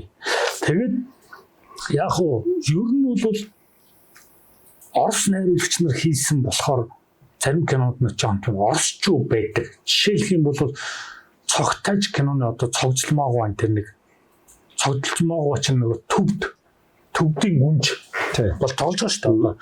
Төвд Монгол хоёр чи ерөнхийдөө Аз дорн тахна шүү дээ. Гэтэл нэг тийм бараг нүцгэн шахуу ингээл үжиглээ нэг айлгүй гар мараа ингэдэг юм ч юм бол яг нэг тийм Орос байхгүй. Тэгээ Орос найруулагчийн тавилтаар тэр чинь одоо тэр хүнийг ингээд тоглуулах гэдэг мессежээр тавихтаа хүртэл ингээд Орос найруулагчийн тавилт яг харагдаад байдаг байхгүй. Зарим юм дээр ч тэгдэг. Шин ингээл хүн уулзахтаа ингээл гар байдаг ч юм уу те. Гар байдаг чинь сүүл өссөн соёл واخгүй. 60-аад оны үед ингээд соёлын өсвөл болоод байгаа юм. Заавал ингээд соёлтой байх ёстой гэдэг. Тэгээд түүнээс манайх гар байдаггүй байсан те. Өөрөөр ёсолдог байсан. Одоо бид нар баг тэргэж болцсон шүү дээ. Мэдгээ болцсон. Хятад метод бол ингэдэг одоо японочууд бол ингэдэг өшөө юу гэдэг юм даа. Орондогч бүгд байгаа шүү дээ. Тэгэл манайхаа өөр жишээ нь та нар анзаарах юм бол 59 онд хийгдсэн Ардын элч кинон дээр Дари Базар орж ирээд ноёндоо ёсолдог байхгүй. Бүгдэн дээр суугаад гараа ингэж ясан. Хагас суугаад. Жишээ нь тэр бол ингээд бас Монгол ёслогоо л байгаа жишээ. Гэтэл ингээд тийм юмудаа бид нар бол яг үнэглээд одоо ингээд байхгүй болцсон. Мартцсан. Одоо бүр байхгүй болчиход байна шүү дээ. Хятад метод бол байгаад байна тий. Тэгэхээр Монгол юмуд байхгүй болоод үндсэндээ Орос соёл орж ирсэн. Яг Оросын соёлын хувьд бид нар ингээ хөгжсөн. Гэхдээ Оросын соёл бас манай үндэсний соёлыг бас жоохон юу ажигласан баггүй одоо төрж идэв юм да. Шахаж эхэлсэн. Тэнгүүд манай кинонууд ч гэсэн нэг тийм оросчуу кино. Одоо та нар ингээд яг анзаарах юм бол ер нь л манай дээр үн кинонууд Оросын кинонууд дөөрэтсэн байдаг шүү дээ. Жишээлх юм бол одоо зөндөө бий л дээ. Одоо яг шууд санаанд орж байгаа жишээ нь 69 онд хийгдсэн анхны алхам гэдэг жигж сүрэнгүй кино би анхны. Шаруудурч одоо бодвол чи шаруудурч байгаа бас шийд баг. Шаруудурч байгаа юм. Тэр кинон дээр жишээ нь манай эмэгтэй мядаг модон даралдаг. Мод ингэж унаад яг дээрээс унаад гэсэн чи яг 30 минутын завсаар унаад ашгүй гимтдэггүй тийм. Тэгээд нөгөө хингуа нэгээд залуунаасаа хайрлж яваараа гэдэг тийм. Яг тэр чинь жишээ нь урд нь хийгдсэн Оросын Девчата гэдэг октод гэдэг кинон дэр байдаг. Тэр бол дан өвөл авцсан кино. Яг өвөл мод хийж хат унаад яг тэр дээр жишээ. Жишээ яг зарим сценүүд нь хүртэл ингээд дуурай ийцэн, зарим кино төрчгтэй дуурай ийцэн. Тиймэрхүү шийдлүүд бол байдаг. Тийм. Ер нь бол байдаг. Гэхдээ тэрийг би юу хэлэх гээд байгаа гэхээр манай дээрийнхэн ингээ уулчдаг байсан. Удлаа ёстой юу ч боддгоо Оросыг уулдаг гэдэг. Одоо мушигдаг хүмүүс бол тэгж мушгих байх. Би бол тэгж мушгмааргүй. Яг юу гэхээр тэд Оросын киночдын нөлөөлөл бас орж ирсэн. Тэ? Ялтж байгаа. Тэгэхээр ингээд хийсэн чинь жишээлх юм бол цогтойж кино чинь та нар бодоод үзтээ. Яг тэр коммунизмын үед штэ тийм үстэй. Тэгэхэд яагаад цогтойж гарсан юм? Гэтэл тэрний өмнөхөн Оросууд Александр Невский гэх кино хийсэн байсан түүхэн. Тэгэхээр манай киноч чээс. Гэхдээ манай зөвлөлтийн нөхөд ингээд Александр Невский гэдэг ингээд кино хийсэн. Тэгэд ингээд бас бамбай болгоод гэдэг юм уу те. Бас тэгж тэрний буйнд чинь цогтойж хийж байгаа. Тэгэхгүй бол шээ цогтойж гэдэг чинь үндэсний үзэл мүзлийг яасан хийсэн гэдэг юм биш үү? Тийм. Тэгээ яг тэн дээр бас янз янзын юмуд бий чинь сүүлд цогтойжоос хойш занооцоор гарч ирээд соён бүсгийг зохиос соён бийг зохиогоод ингээд соён гарсан. Яг цогтойжийн төвшөл дээр соён гараад яасан ийсэн яг ингээд хэлдэг чинь тийм уг нарт нэмэр цав тийм. Гэхдээ тэр болгоны ингээд өөлөөдл ингээд байх биш тийм ээ үзэх хэрэгтэй. Тэгээд тэнгуут хийгдсэн. За дээр нь ингээд үзэл суртал байсан те. За үндэсний үзэл мүзлүүдийг дарж байсан. Тэнгуут эрхэш монгол хүмүүс байна шүү дээ. Тийм шүү дээ. Тэрч бас нэг тийм хичнээн дарагж байсан ч бас нэг монголоо харуулах гэдэг шүү дээ. Тэнгуут жишээ нь жигждгоо байна. Жигждгоо бол ерөөсөө түүх хөвсгөлийн сэдвтэй киногаар бол илүү алдартай. Бас сонин шүү дээ. Манай Монгол дараа социализмын үед цогтойжоос өөр түүхэн кино байгаагүй. Тэр хүмүүс гайх бах гэтэл хувьсгалын сэдв бас байсан байхгүй. Тэрийг бол түүх хувьсгалын сэдв гэж хэлсэн. За тэр нь бол түүхэн кино шүү дээ. Хэдэн жилийн өмнө л байгаа л да. Түүхэн. Өөр түүхэн тухай хийдэг байсан байхгүй. Зөвхөн цогтойж байсан. Тийм байна. Гэтэл за жигждгоо бол баг 10-аад жил хөөцөлтөж 13 сая төгрөг батлуулаад амтгаас цаатны дүнж ихлүүлсэн тэр яг мэдээж хэрэг би энэ юу хаад өөр чинь 70 гарцсан 13 сая төгрөг юу байна баатгаад өгнө гэж хэцүү шүү дээ. Тэр үеийн 13 сая за одоогор бол 13 сая доллар лавал доотлно мэдгүй. Тэгээ аншаараа бодох юм бол 40-50 сая долларыг нэг кинонд зарцуулах гэдэг шүү дээ. Тэгээд яг хингуа төгсөн. Балжин мод төгсөн тийм. Тэр цогтойжоос хойш мантаа хүртэл бол юу ч тийм өөр түүхэн кино байхгүй. Нэг түүх юуны кино. Түүх хувьсгалын сэдвтэй кино. Нэг бол үлгэрийн кино тийм. Тэр чинь цаг үе байхгүй. Тэ. Тэр яг түүхэн бол биш. Тэгээд тэр нөгөө ховдын гач бас тийм үлгэрийн кино. Чинь юм байдаг. Тэгээд тэгтэл жигждгоо бол угаасаа нөгөө төрөлхийн авьяаста мундаг найруулж байсан гэж ярьлаа шүү дээ. Тэнтэй хинч марахгүй шүү дээ. Тэгтэл Чингис хаан гэдэг нэрийг бүр хэлэхээс ч айдаг байсан уу яахгүй. Гэтэл жигждгоо яг тэр үед нь Чингис хааны нэрийг гаргасан байт. Тэрний юу гэхээр өглөө кинон дэр. Өглөө кинон дэр ардын засаг ялаад хүрээнд орж ирчээд тэгээд богд хаанд хадаг бариад Сүхбаатар бодоо модоо эднэр чинь уулздаг. Тэгэхэд богд хаан хариу үг хэлэхдээ хэлдэг байхгүй. Мориноосоо буулгүй дэлхийг эзлэх амархан. Мориноосоо буугаад төрийг төвшдгөн гэдэг чинь хэцүү. Энэ миний үг биш. Энэ үл эзэн Чингис хааны үг гэд богд хаанаар өөрөөр дайснаар хэлвчдэг байхгүй. Тэгээд тэр чинь юу Чингис хааны үг мөг ингээд хааштай. Үгүй энэ чинь богд хэлж байгаа байхгүй юу? Энэ муу пяд хэлж байгаа байхгүй юу? Харгалцж байгаа байхгүй. Тэгсэн мэт үзэгчид хэзээч энэ муу богд дайсан учраас хэлж байгаа учраас Чингис нь бас дайсан гэж бодохгүй ч зүгээр л үзэж байгаа хүмүүс хэлнэ. Манай Чингис хаан яриад тийш тэгээд бодох нь тэр хүнэнд бас нэг гал анцаал байгаа. Шинэ энэ бол Монгол ухаан багхгүй. Тийм биз? Эвтэйг ингээд өөрөөр хэлж болохгүй. Сугаатар илүү бүр болохгүй. Тэгэхээр чинь тэнгуут нэрэл их үнэн үг хэлсэн Чингис хаан ухаантай хүн байж байгаа гэж хүн шинэ бодогдсон шүү дээ. Тийм биз? Гэхмэчлэнгээр тэр чинь ухаан багхгүй Монгол ухаан. Дээр нь багш нарын хэлж маа яг сумхуу багш надад хэлж ирсэн. За юу гэдэг галвлит гэдэг ингээд хямдаг тийм хасдаг. Тэгэхээр ийм арга байдгийг шүү. За та нар бол яг одоо юунд бол яахгүй. Гэхдээ захиалгаар юм хийв. Кино хийн. Мөнгөтэй хүмүүс хийн те. Хүний захиалгаар. Тэгэхээр яг хэлжсэн бохгүй. Яг ийм арга хэрэглээрээ. Зориуд илүү юм хийх юм. Илүү. Жишээ нь нүцгэн хүн харуулахгүй шүү дээ кино социализм болохгүй. Тэгэхээр зориуд ингээд нэг олон иргэн мэрэгдээр бүр шалтан бол биш. Зүгээр хөөхнүүд ингээд левч бандаштай нэг хөөхнүүд ингээд олон иргэн мэрэгдээр гэсэн зориуд авчдаг. Тэгээ ингээд гаргахаар галвлетийн чинь шууд тэр нөгөө илүү юм дээр чинь шууд анхаарал. Чи ямар зарчимгүй нөхөр тэр одоо ямар үжил сурталгүй одоо тэр голын иргэн мэрэгдээ тэр хүн тэгж байгаа ямар шаардлага байна. Тэрийг хас гэдэг анхаарал тийш явчлаа тийм. Тэгэхээр нэг жоохон хамгаал гэж байгаа. Гэхдээ энэ ч одоо ийм учиртай байхгүй гэдэг бас нэг бол эмгтэй хүний гоо сайхан байх нь ч жоохон. Тэгэхээр дахиад загна. Чи яасан хүн яадгүй одоо өөртөө дүр тулах нь. Тий одоо намын юм яадгүй чамаар хасан. Загна тэгэхэд за одоо ингээд дууж байгаа болоод хав цаана чиний өөр юмнууд чинь тэд нар анзаарах санаа нь явж байгаа. Тэгэхгүй бол тийм юм байхгүй юм чинь бол галвлитийн хүмүүс ч ингээд ямар нэг юм дээр хайх гад хайх хэрэгтэй байхгүй. Тэн дээр зүгээр сайхан ажиллаж байгаа. Өгөө шүү дээ. Угаасаа нэг бол хүн зоддог ч юм уу те. Цотон зохион хүчрхийл харуулчих юм бол тэр нэг валерама хас гээд цаана авч үлдэх юм авч үлддээ шүү хэлж исэн. Тэр үний юм байлээ. Тэгээ би үл яг нэг захиалгын кино харьцангуй олон хийгээгүй л дээ. Гэхдээ ганц нэг юм дээр үл яг тэр аргыг хэрэглэхэд бас яг тэгдэм байлээ. Ингээд та нар ч одоо ингээд захиалгын юм хийж байгаа юм. Ингээд захиалсан ёстой гоё бол тэгж хэлдэг л байхгүй. Заавал нэг юм хэлэхгүй бол тэр ингээд зүгээр нэг тэн хүн болчих штэ. Тэгэхээр ч одоо бас нэг юм мэддэг юм болох гэдэггүй яхаа болж чинь. Гэхдээ тэрийг тэгчих гэж хэлэх өгөөш хийх хэрэгтэй байхгүй. Тэр чинь ухаан шүү дээ тийм биз? Тийм. Арабиас бас тэгж үү Монгол канонууд хогсны социалист байсан гэсэн үнэхээр тэгж амар үзүүл суртал тулгадгүй тэр найруулагчийн ухаан асар их явж исэн баг. Дараалсан. За тэгээд та багшийн тухай дурдж чинь. Багшийн тухайд дурдаач багшаасаа юу ба яг найруулагч мэрэгжил. Тий яг мэдээж яг бас азтай гэх юм уу да. Одоо яг үнэ хэлэхэд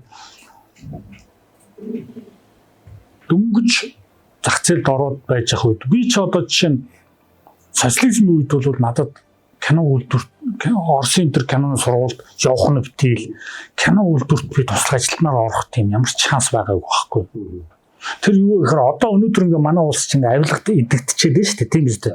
Авилгад өгөхгүй бол уус ямар ч юм худлаа шүү дээ тийм биз дээ. Одоо бүр тэрийг бүр хүлээн зөвшөөрөх аргагүй тийм. Бүр ингээ идэгдсэн. Тэгэл социализмын үед бас нэг юм идэгдсэн байсан. Тэр нь юу гэхээр арай хаалга гэж. Танил.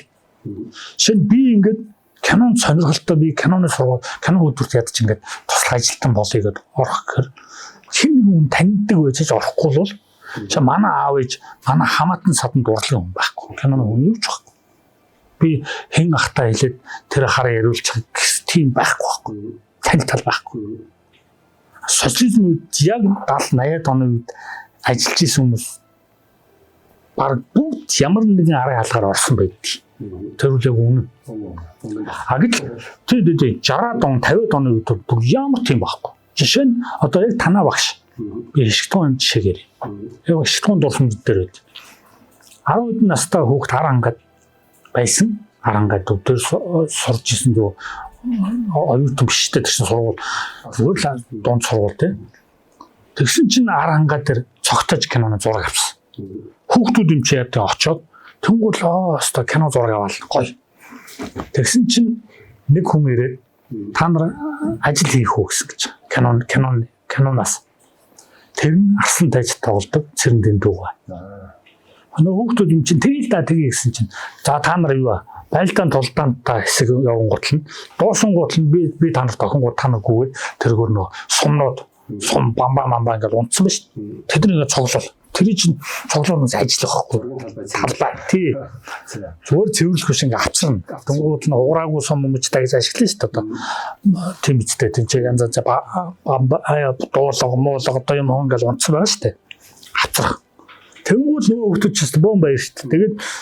Тэгээд тэгж ажил хийгээд тэрнийхээ төлөө хичнээн хайрцаг 24 чихрээр чиглэж агнуулсан гэдэг. Тэр чинь бол одоо 40 оны хүүхдүүд цустай амар юм баггүй. Тэгэл ямар гоё юм бэ? Кино ийм гэдэг чи ямар гоё юм бэ гэд бодож ирсэн гэж. Тэгээд сургуулаа төгсөөд хот руу ямар нэгэн сургуульд орох гээд очив штэ. Тэр үед чинь ямар ч арга алга байхгүй. Тэнгүүл гоо сонирхлоороо урлагийн сургуульд орсон байгаа байхгүй. Харангаад байсан хоёр хүүхэд. Нэг нь хишигдгоо, нэг нь цэрэнд орж байгаа. Сэлэн тогомдод тоглолдог. Сүүл найруулж байсан. Хоёулаа ихт найруулчаар явсан. Жишээ. Түүнээс хишигдгоо кино үйлдвэрийн танил байхгүй л байхгүй. Зүгээр л тэр хүн урлах дуртай учраас очиход тэгэл авчдаг байсан. 50-60 он үеч тийм эсвэл. Тийм ч учраас бүх юм хөгжиж ирсэн. Одоо чинь эмч болъё гэж бодсон шууд эмнэлгийн сургууль дээр очиод конкурс өгөөс орчих юм шүү дээ. А гэтэл 60 он үед л тийм байхгүй. Бүгд арай алах болгоно. За бүр ганц нэг онцгой мундаг сурлагатай хүүхдүүд бол сургуулиуд бол орно сурлагаараа. Тэгэл тэрний дараа арай алга. Ийм заваа юм байсан байхгүй. Тэгээ би бол яг тэрний сүүлийг мушгижсэн учраас надад тийм арай алга хийх танил тал байхгүй ч би кинонд орч чадав. Тэгээ би цэргийн сургуульд орсон. Цэргийн сургуульд ороод яг 2 дугаар курст орж итэл бис гэж киноны дээд сургууль байгуулагдсан. Би тэрэнд орё гэд сургууль хаяад тэрэнд орё гэд очоод цагтаа нь уулзсан чинь нөгөө хувийн сургууль байгуулж байгаа хүн чинь улсын сургууль хаяад ирээ гэж байгаа оюутнууд буугаантаас авна гэж штэ тийм үү. Оо текст чам би шууд аав. Тэгэхээр би чинь улсын сургууль сурж байгаа төлбөргүй хагал хувийн сургуульд орвол би төлбөр төлнө шүү. Тэгэхээр надад ямар мөнгө өгөх яав гэдэл хэлнэ шүү. Тэгээ аав ээжтэй хэлсэн чинь манай аав ээж за миний хүчи юу ч энэ сургуулаа төгсөөд хүнд дээд боловсрол гэж юм хэрэгтэй байдгийг чи төлөвшнө гэж хэлсэн. За тэгснээр дараа яах юм өөрөө мэд. Тэгээ би аав ээжийнхээ үндөрөө би дээд сургуулаа төгссөн байхгүй. А яг төгсөж байгаа үед дахиад бас нэг сургууль байгуулагдаад юу тэр бис байсан л да. А харцаг гэдэг кино сургууль тэр нь кино үйлдвэр дээр байхгүй. Тэнгуут нь би шууд цэргийн сургууль төгсөн гутлаа шууд тэр хувийн сургуульд очиод дахиад нэг төр хаврын төгсөөлдөө шууд намар нь орсон. Би хараад бүр их санаараа яг дэслэгч цолоо аваад цол авдаг юу вэ штэ. Урд оройн Toyota-гоо хийгээд мараас нь цолоо аавна. Цолоо авах чинь ингээд ёслолын арга хэмжээ болж штэ. Бөө юм бол яг тэр өглөөнд би конкурс өгчихсэн гэв. Яг тэгэхэд конкурс өгч явахад манай найз миний хувцсыг ингээд торонд хийцэн. Бас хамт төгсч өөрөө хувцас өмссөн. Жорлонд намайг хүлээж аваад гараад конкурс гарангуут хоёулаа жорлонд хувцас өмсөд ард хувцас цөмдөө хоёулаа. Тэгээ сургууль руу гүйжээл штэ. Конкурсын гайхчихсан байх та. Дөнгөж чи одоо тэр үед хүмүүс айгүй ярьдаг. Бүчтэй сургууль төгссөн байж. Одоо бол хоёр дээд сургууль төгссөн зөндөл байна л та. Одоо бол нэг сонирм биш болсон. Тэр үед бол гайхчихэл байсан. Тэг яг тийм гол нь сонирхол байна шүү дээ мэрэгжил. За тэгээд дөнгөж тэр яг тийм дөнгөж зах зээлийн үед яасан тэнгуут нь мундаг багш нарыг амьд байсан үед таарсан баг. Тий. Тэгэд одоо яг багш нараас би одоо зөвхөн ганц сумхүү биш шүү дээ. Сумхүү багш. Гонтрогоо байсан. Батгалуу багш миний багш. Оператор. Одоо Монголд амирыг зураг авсан шүү дээ. Хоёуг очроо багш байсан. Цогцол багш байсан. Мягмаргуу байсан. Бүгд амьд байсан. Тэнгуул яг тэр амьд сэрүүн байна гэдэг чинь хичээл орхоос гадна хүртэл ингээл байнга ингээл коридор таараал мараал ингээд гэдэг чинь хүртэл ингээл юм асуухаа амьд хэрэгцээ гэдэг чинь шал өөр шүү дээ тийм үү. Тий. Тэгээд дээр сургууль кино үйлдвэр дээр яг одоо энэ жигжтэн нэрмжт кино урлагийн дэд сургууль гэдэг байгаа. Яг тэр байшинд чинь тэр чинь баримт кино студи байсан. Тэр сургууль чинь сүүл байгуулагдсан. Сүүл байгуулагдаад ингээд улсын сургууль байгуулсан ингээд солон гэдэг чинь хөвчилж мэдгүй ингээд аваад нэг мэдсэж байгаа юм болгоод тэгээд хуучин кино үйлдвэр واخгүй тэр чинь тэгсэн чинь нэг мэдсэж одоо тэр нөхөр чинь тэр байшин хүртэл аваад одоо ингэж чадах. Түүнээс биш бидний оюутан баг чинь тэр чинь баримт кино студ а шинэ кино үйлдвэр нь тэр чинь хуучин кино үйлдвэр гэдэг нэртэй байсан. А шинэ кино үйлдвэрүүд нь одоо баруун тишээ харсан тэр юу чин кино үйлдвэр ийм байсан. Тэгээд тэр үед 90-ад оны үед яг нэг эд кино би нөгөө түр 80-ад онд нэг дээдлэн 8 кино хийсэн гэсэн шүү дээ. А яг нэг 93 4 оны үед чинь бол 40 кино хүртэл хийдэг байсан хувийн.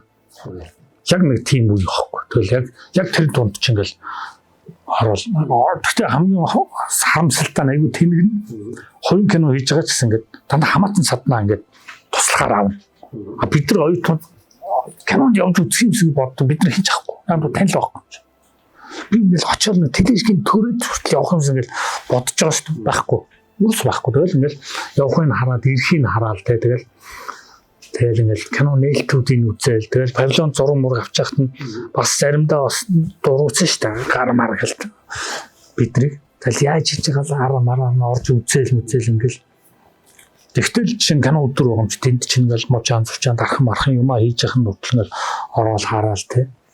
Тэгэл хэр орон конфликт юм бүтээлч одоо ертөнцийн үзэлч одоо бүртгэл байлгүй яг. Гэхдээ манай багш бол жишээ нь ингээд юу гэдэг одоо намайг хэлээд тэр кинонд туслахаар явуулаач гэдэг эзэж тийм одоо арай хаалгадж байгаагүй. Тийм байгаагүй. Бид нар ч багштай тэгье гэж би бол хэлж байгаагүй. А гэхдээ жишээ нь одоо хүртэл ингээд багшийн ярьжсэн юмнууд тухай үед ингээд ярьжсэн юмнуудын шууд ингээд аваад тусгаад авсан юмнууд би зарим тухай үед ойлгохгүй ч юм ингэсэн байсан юмнууд одоо ингээд чи юм байсан биз дээ гэж ойлгогдсон те. Янз штэ. Цэвэрдэний одоо сэдвтэй кино маань сонгоолж хийжсэн тий. Абсолюттай кино талаараа юусэн маягтай. Тий, ер нь бол жоохон тийм сонирхолтой штэ. Ер нь араа ийм штэ. Найруулагч нар манай Монголын дээр үе найруулагч нар бол бүгд төрөлжсөн байсан. Жигжтгоо түүх урсгалын сэдвтэй. Сумхуу огшол адал явдлын. Хин унтрагоо бол аж үйдлийн сэдвтэй кинонд аягүй сайн. За, дамдууга хүүхд залуучуудын сэдвтэй. Нямдаваа хүүхд залуучуудын сэдвтэй. Жамсрангуй инээдми. Гэл ингээл явчихдаг байхгүй. Тэг яг тий. Яг дан гэж явдаг шилтэй яг ерөнхийдөө тийм их талдаа илүү. Яг кинонууд яг шин манай сумхуу огш дандаа адал явдалтай биш шин моторын дуу ч гэдэм хань ч гэдэм үү те тийм их зүгээр аж үйдлийн сэдвтэй кинонд хийжсэн. Гэхдээ нөгөө адлын удалтай киногаа илүү хүчрэн болоод хийдэг ч гэдэм өөрөө бас тийм сонирхолтой. Энд чинь юу вэ гэхээр нөгөө найруулагчийн өөрийгөө олох гэж юм баггүй. Гэтэл одоо бол манад нэг юм байна. Ингээд нэг тийм юу л юу хийчдэг. Супер. Инээдмих гал инээдмийн кино гэл тэн түүхэн кино гал түүхэн гээл тэн мелодрама гэл ингээд мэдгүй супер үнэхээр чаддаг бол магадгүй. Шинэ Спилберг. Гэхдээ Спилберг бол чинь ерөөс инээдмийн кино хийхгүй л байгаа байхгүй. Түүхэн кино хийж чадчихээн, зөвлөлт кино хийж чадчихээн те. Драм хийж чинь те. Мэдгүй. Комеди руу бол орохгүй байна. Тэгэхээр чинь бас тийм өөрийгөө бас мэдрээд байгаа байхгүй тийм үстэй. Тэгэхгүй аль манад бол тийм биш байгаа байхгүй. Гэхдээ бас тийм би нэр нь хэлээд яг нэг тийм нөхөргүй юм. За би ч бол кино найруулж болчлаа. Одоо би нэг жүжиг найруулнаа. Мэдгүй. Би бол хэзээ жүжиг найруулж боддгоо. Яг тэгвэл театр чинь бас өөр байхгүй. Бас өөр ингэсэн хэллэгтэй байхгүй. Жишээ нь одоо ингээд юу тийм кино найруулж гэдэг нь хамгийн мундаг театрынх нь бол муу баримттынх нь бол өшөө доошоо гэнэ бодоод өгөхгүй. Бүгд тусдаа урлаг байхгүй. Тэ? Тэгэхээр тэрийг сурах хэрэгтэй. Жишээ нь би бол уран сайхны кино хийдэг болохгүй л ингээд чадаа ядаа ингээд явж байгаа. Нэг барилыг нэг жоохон олох санаатай л явж байгаа хүн. Тийм учраас би өөр юм хийдэггүй. Би жишээ нь нэг юм ярив. Би залуу байхдаа сонгуульд явжсэн 2000 оны сонгуул 2001 оны ерөнхийлөгчийн сонгуул залуу байсан би клип реклам хийдэг байсан тийм Монгол олгонд тэгж жагаад би сэргээш 1 2 3 гурал юм би хийсэн тийм би өөрөө зургийг авсан би өөрөө монтаж хийсэн би бас тэндэрч бодлоо одоо тэгээд гайн контент гэж хэлээд байгаа эхлэлийг нь таадлаа тавьсан сэргээш тийм яг тэгээд сэргээшийг хийхдээ бол би угаас бодсон байхгүй юу гэхээр сэргээш арга ийм учиртай юм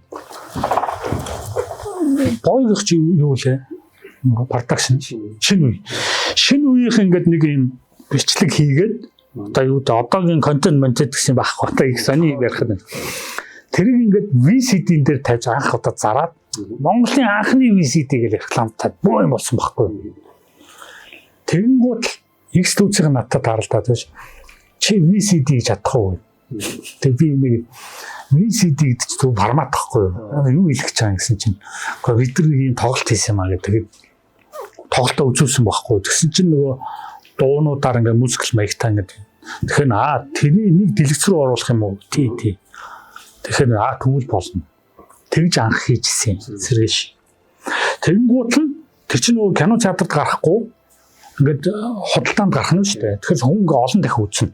Тийм үстэй. Тэгээд дээр нь нийтмэх учраас. Тэгэхээр би олон дахин үзэх юм чинь гэж бодоод зүгээр нэг уран сайхны кино шиг биш. Монтажа зориуд гэж хэлсэн байхгүй юу? Зориуд дахин үзэхэд ингээ гоё. Уламжлал ингээд байхаар бас уухдахгүйгаараа гэж бодож тэ. Тэнгүүл тэр чинь клипэрхүү маягийн хийцтэй. Тэр би 3 удаа тэр чинь нэгдхийн 2002 онд хийсэн юм. 2-ын 3 онд хийсэн. Тэгээ 1 жил өнжөөд тэр нөгөө студийн чинь бас англуу дооёо эднэр чинь салж малаад нэг ясын гэрэг интернэшнл гээд салсан. Тэр жил нь хийгээгүй. Тэгээд 4 онд өнжөөд 5 онд 3 дахь нь хийсэн байхгүй. Тэнгуут 3 тим хийгээд би өөрөө зургийг аваад өөрөө монтажлна гэдэг чинь тийм үстэй. Бүхэн би хийж гин гэсэн үг шүү дээ. Тэгэхээр миний монтаж нь эрт мөрчлөгдөж эхэлсэн байхгүй. Тэгээд би яг мэдрээ. За болохгүй маань. За болиё гэхэд тэгээд би тэрнээс хойш клип реклам хийхэ болчихсон. Ягаад гэвэл яг тэгэнгүүт нь одоо ингээд клип реклам хийдэг хүний хийц хүн уран сайхны кино гэхээр ингээд яг нэг тийм барил ингээд байгаад байдаг байхгүй. Тийм учраас миний зөв гол зорилго нь болохоор би уран сайхны кино сонирхоод байгаа учраас би болохгүй юм байна гэдэг ингээд өөрөөр хэлэх юм бол яг нөгөө шин дуучин хүн гэдэг нэг хоолой тавилна гэж байдаг шүү дээ. Шин дөөрийн хоолой тавилаад ингэсэн хүн бол тий.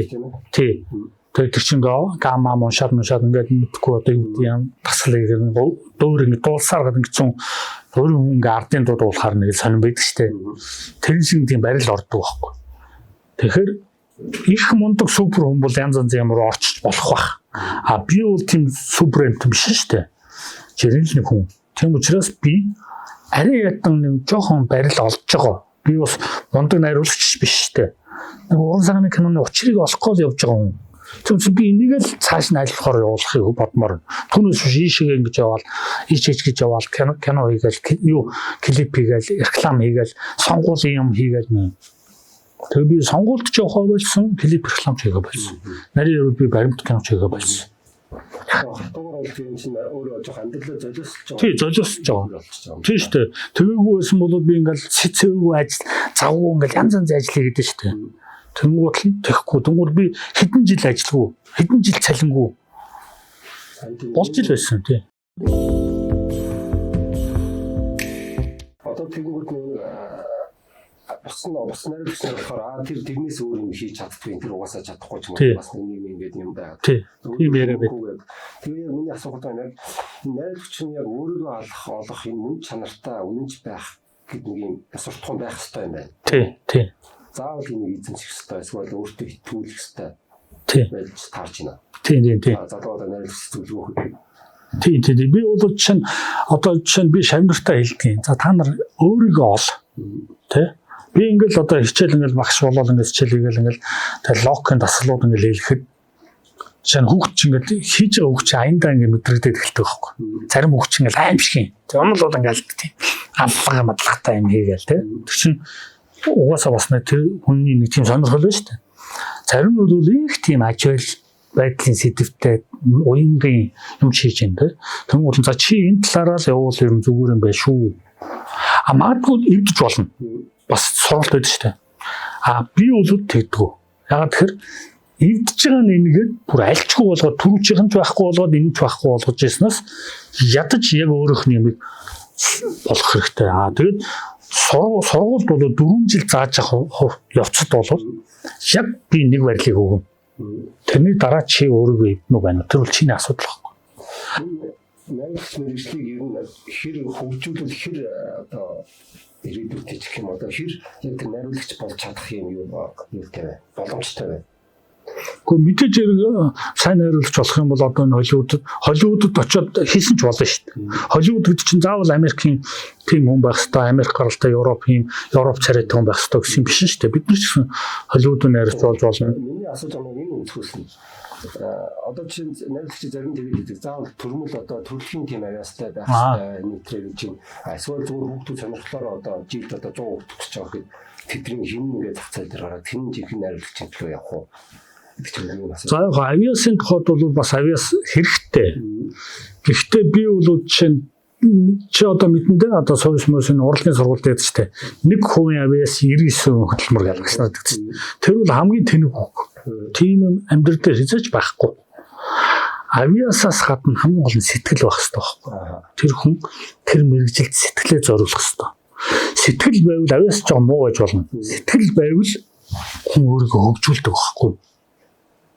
Түүнээс 99% гэж бараг 100% хөдөлмөрлөө л байна гэж байхгүй шүү дээ. Юугаас яагаад байхгүй тийм биз дээ. Тийм худлаа юм яриад яах вэ тийм биз дээ. Мэдээж хөдөлмөрлөх ёстой. Хөдөлмөр ерөөсөө хэрэггүй гэж байгаа юм биш. Хөдөлмөрлөх ёстой. Гэхдээ 99% гэж эзэж байхгүй. Тэгэхээр одоо мэдгүй процентлэн гэвэл би одоо чинь сэтгэл гаргах хэрэгтэй, мэдлэг боловсролтой байх хэрэгтэй, туршлагатай байх хэрэгтэй тий. За мэдээж хөдөлмөрлөх хэрэгтэй, мэдээж авиас хэрэгтэй. Маш олон юм байж ич сайн нариулж болох ёстой. Мэдрэмж логик энэ одоо чинь жоох юмны учир ойлгодог зайлшгүй одоо энэ гурвын аль нь илүү бастай үүдэл нь мэдрэмж тий залтай хүмүүс бий залтай хүмүүс одоо бүр ингээд бүр амар өндөр цол юм өгсөн ч тийм хүмүүс бий зөвхөн дөрмийн мэддэг залтай хүмүүс байгаа. Тий миний ажиглаад байгаа. Тий бас тийм хүмүүс ч бий. Тэгэхээр яг мэдрэмж яг тэр философи найруулагчийн өнцөгийг тэгэл яг тэрийг би хэлэх гээд байгаа юм чинь гол нь сэтгэл байхгүй юу? Хүнд сэтгэл байвал мэдрэмж төрнө бий болно. Тийм үстэй. Сэтгэлтэй хүн чинь ингээд ядчил дэлхийн мундаг хүмүүсийн найруулагч нарын киног үзэхэд хүртэл яагаад яаж юм гэдгийг шууд үзээд ойлгохгүй байж болно дараа нь ойлгоно. Ойлгочил дараа нь тэн хүн биш учраас тийм биз дээ. Тэгэхээр учрыг нь ойлгоно. Тэгжээд мэдрэмжийг мэдрэнэ. Шууд мэдрэмж орж идэх юм бол хөрөлхийн л гэж би бодоод байгаа юм бол. Яг уу би болохоор мэдрэмжээсээ илүү сэтгэл байх хэрэгтэй. Өөрөө л сэтгэлээ зориулах хэрэгтэй. Тэгэхгүй ингээд нэг сэтгэлгүй те. Ингээд би мундаг найруулж болохын тулд би өдөрт нэг кино үзэх хэрэгтэй. Зүгээр л ингээд үздэг. Одоо өдөрт нэг хуудас юм бичих хэрэгтэй ч гэдэг юм те. Өдөрт тэдэн хуудас юм унших хэрэгтэй. Тэгэл явахгүй. Сэтгэл байх хэрэгтэй. Сэтгэлтэй хүн бол шүн унтахгүй уншиж магадгүй завгүй уншихгүй ч үж болно. Гэхдээ сэтгэл байвал чинь юм чинь аяндаа ингээд яваад эхэлнэ. Тэнгуулын чиний тэр хэлээд байгаа тэр мэдрэмж чи аяндаа хөгжинэ. Гэхдээ мэдээж хэрэг мэдрэмж авиас хоёр бол бас байгалийн өгдөл мэдээж тодорхой хэмжээнд байх л ёстой л доо. Гэхдээ би бол яг тэрийг би нэг хоошин тавиад байгаа юм бэ гэхээр тэргүй хүнд авиас байдаг л байхгүй. Хүн бүхэн авиас байгаа надад. Тэ? Алуурчны нэг хүн авиас байж л байгаа. Тэрийг хөгжүүлвэл би алуурч болно. Тийм үстэй. Би одоо муухай талаас нь ярьчлаа. Тэрэн шиг найруулагчийн нэг хувь авиас байж л байгаа. Муугаар бодоход нэг хувь. Тийм үстэй. Чухал юм лог сэтгэлгээ. Ерөөсөө найруулгын гол лог сэтгэлгээ юм. Лог сэтгэлгээ бүр хамгийн гол юм. Би бол жишээ нь одоо 4 жил хүүхдүүдээр логын дасгал хийлгдэг. Манай ангийн төгс миний дараагийн шавнар юу Сумхуу багшийн манай ангийг төгсчөө дараагийн авсан ангийнх нь бүр студ байгуулад лог фильм гэд нэр өгсөн шүү дээ. Тэр чинь тийм манай багш угаасаа лог дасгал хийдэг байхгүй яг тэр хүүхдүүд тэр утгаараа лог фильм гэж нэр өгсөн. Тэгээд хүн судлал сэтгэл судлалаараа явчих уу? Дараагийн нэмэлт хугацаанд орлого явах угаасаа нийгэм судлал тэгээд ийм юм байдгийг. Кино найруулж гэдэг чинь киноныхаа бүх мэргэжлийг мэдэх ёстой. Гэрэлтүүлэгч ямар юм? Гэрэл яаж тавих ёстой байд юм те? Монтаж яаж хийх ёстой байд? Жүжигчин. За яг хуу заавал жүжигчин байх албатай биш. Гэхдээ яг мэдээж дээр нэг юм ихэд одооны энэ найруулагч одоо энэ кастинг яагаад ингэ мэргэжлийн жүжигчдийг ингэ яах болчих вэ? Одоо бол хараа одоо яг ингэж байна. Одоо мөнгө олохын тулд их яваад. Тэгэхээр энэ бол одоо яг багш нарын заасан зарчмын эсрэг байгаа байхгүй. Өөрөөр хэлбэл ингэчүүл хүн үзнэ. Энийг хич. Уг нь биш. Мэргэжлийн хүн бол ийм юм хийж хүмүүсийг үзүүлнэ. Би хүнд ийм юм ойлгуул. Би ухааруулна. Би ойлгуулна. Инээлгэн гэж хийгээд үзэгчдийг татах хэрэгтэй байхгүй. Тэгэхгүй үзэгчд ийм юм руу явж ийн гэд үзэгчдийнхээ араас яваад одоо за тэгээд энэ кино урлагийн салбарт ч юм одоо чи найруулагч нарын дунд байдаг одоо бухшмал асуудал ч юм уу тийм юм юу вэ? Бүх мэдээж бүх найруулагч нар сайн сайхан биш. Бүх урлаг одоо бүх ажил сайхан биш шүү дээ. Муу юм. Мууч бахтай одоо яг хүмүүс өөрсдөө бохшуулаад ингээд яагаад байгаа. Нэг юм байгаа. Нэг юм найруулагч гэхээр ингээд нэг тийм супер та ингээд хүн ойлгохдохгүй юм ярьдаг. Тэ? Хүний амар загиндаг. Нэг ийм болгосон нэг хүн бий. Нэг юу? Бүр найруулагч бий. Би бол нэрийг мэднэ. Одоо ингээд олон нийтийн юм дээр ингэж бүр бас зарим дуртай хүмүүс нь буу юм болно. Бодлуулсан. Яг тэрний хор шиг одоо явж байгаа. Тэн бол худлаа. Ямар санд би Facebook дээр ингэж бичсэн. Биш каноныхаа талаар ярьдгүй мөртлөө худлаа философтод байдаг хүмүүс бол мэрэгжлийн биш шүү гэж. Яг тийм. Яг кино ингээд киногаа гаргаад ингээд миний кинон талаар би киногаа яаж хийсэн, киноны тухай ярих гэсэн. Тэгэхгүй ингээд хүн гэдэг чинь ийм байхгүй гэдэг нэг шал өөр ингээд философи. Тэгээд тэгэхээр киноны биш. Яг үл чинь киногаа мэдхгүй байхгүй. Кино мэдхгүй найруулсан нь одоо бол яг одоогийн нөхцөл бол зөндөө байна. Одоо монголоор нэг байна шүү дээ. Кино ерөөсөө мэдхгүй. Тэгэнгүүт ялангуяа жүжигчд. Тэ? Сайн оператор аваад сайн монтаж чинь л авчих юм бол сайн кино болчихдог ойлгоцсон. Үгүй. Гэрлээ яах юм? Тийм биз дээ. Нүүр удч нь яах юм? Бүх мэрэгчлээ мэдэх хэрэгтэй. Жүжигч өмнө тоглож ийн, удлаа тоглож ийн үү? Тийм. Аах уу жүжигчин байсан гаралтай хүмүүс найруулж болохоор ингээл жүжигчинтэйгээ амар их ажиллана. Ажиллаад идэв. Ягаад гэвэл өөрөө жүжигч учраас. Гэтэл үгүй. Зураачтай. Тийм үү? Зураач яг юм хийцгүй ч гэсэн мэдэрч явах хэрэгтэй байхгүй юу? Бүх юм хийх хэрэгтэй. Гэтэл тэхгүй байна. Гэтэл чинь би ингээд жүжигчд ингээд найруулж болж ингээд хэлээд байна тий. Гэтэл энэ дэр ингээд энэ зол хоёр бол жүжигчд дургу хүн байна гэж бодож магадгүй. Холливуудад жүжигчин байж байгаа найруулж болсон зөндөө хүн бий. Клинт Иствуд одоо 96 настай одоо кино хийгээ явж байна. Тим өндөр настай болсон мэт. Тэр чинь жүжигчин байсан. Одоо жишээ бодох юм зөндөө. Тэр Кевин Костнер найруулж болцсон жүжигчин. Одоо Мел Гибсон тийм биз дээ Апокалипто мундаг кино хийсэн дээр хатан зүрх мөрхөлөө. Тэд чинь жүжигчин тэгээд найруулж болсон. Тэр яагаад найруулж болж байгаа юм бэ гэхээр тэд нар чинь найруулах ухааныг суралцдаг байхгүй юу? Цаавал ингээд нэг сургуульд ороод нэг ангид ороод 4 жил ингээд сурахтаа гол нь биш. Тэ? Тэр мэрэгжлийг янз янзаар сурж болно. Багш шавийн байдлаар сурж болно тэ. Өөрөөр хэлбэл кино урлаг гэдэг юм яг тэр жинхэнэ онлын сурах хэрэгтэй байхгүй юу? Одоо ерөөсөө энэ онл мол бүр орхигдоод байгаа юм шиг байна. Жанр бол одоо бүр холион балдан нэг кино 48 жанрч байгаа. Яг одоо шинэ цагийн маа гэхэл бүгдэлтийг зөвтөв уусаа урлагийг чийш хөөх юм бол бүгд тэгнэлтэй. Яг үндсэн тэр дөрвийн дагуу одоо ерөөсөө болчиход байна л да. Одоо бол хараа ийм болсон. Сошиал хөгжөөд ингэн гутал нь сошиал хөгжиж гин гэдэг чинь одоо нэгсэндээ үндсэн хуулиар олгогдсон эрх бүх хүнд нээлттэй болчихлоо шүү дээ. Би хэнийг ч юу ч хэлж болно тий. За яг хөө болд юм байна. Гэтэл шинэ хамаагүй ус оромжилж болохгүй тий. Тэр чинь бол сүнс хуулиар байна. За гэтэл хитрхи ийм сошиалд ингээд нээлттэй болчихоор бас янз янзын юунууд байна. Одоо сөрөг үр дагаврууд бас гарч ирээд байна. Таны үзчихсэн одоо онл ч юм уу одоо ингээд хувьсчаад байгаа юм уу? Яг энэ миний нэг хэлцээ байгаа байхгүй. Хувьсаад төгжөөд явах юм зөв. Хөгжчин чааш би хувьсаад явах юм уу? Эсвэл жоохон яг үндсэн драматург үндсэн шугамаа бариад явах уу? За одоо бол ингээд орчин үе гэж ярьдаг, залуучууд ярьдаг. Би ч залуу байхдаа ярьдаг байсан. Гэтэл гол үлддэг юм юу гэхээр яг сонгодог юм гэдэг чинь сонгодгоор л үлддэг. Яагаад сонгодог гэж хэлээд байгаа юм гэхээр бүх цаг үед шилдгэрээ байдаг.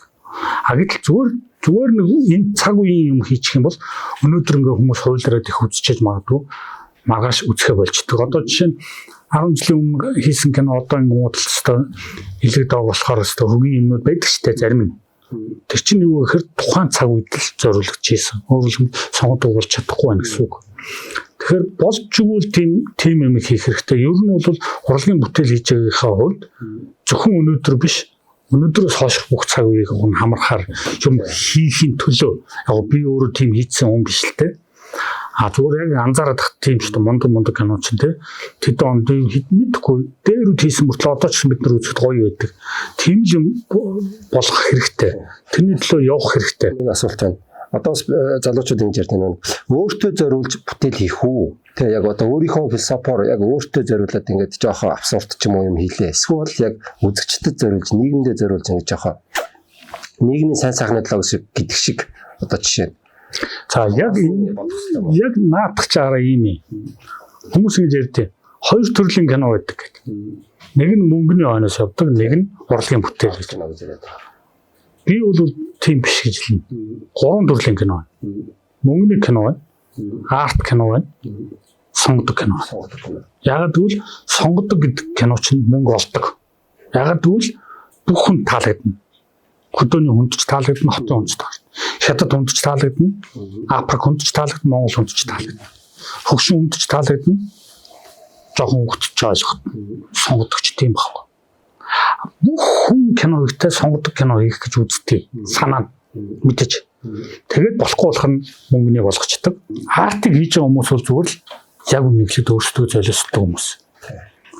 Артыг бас доромжилж болохгүй. Тэд өөрсдөө золиослоод туршилт хийж байгаа байхгүй. Ингэж хизээж болдгоо маа гэдгийг манд ойлгуулж байгаа нэг бол бас нэрээ бас сонь бас ингэж болох юм биш үү?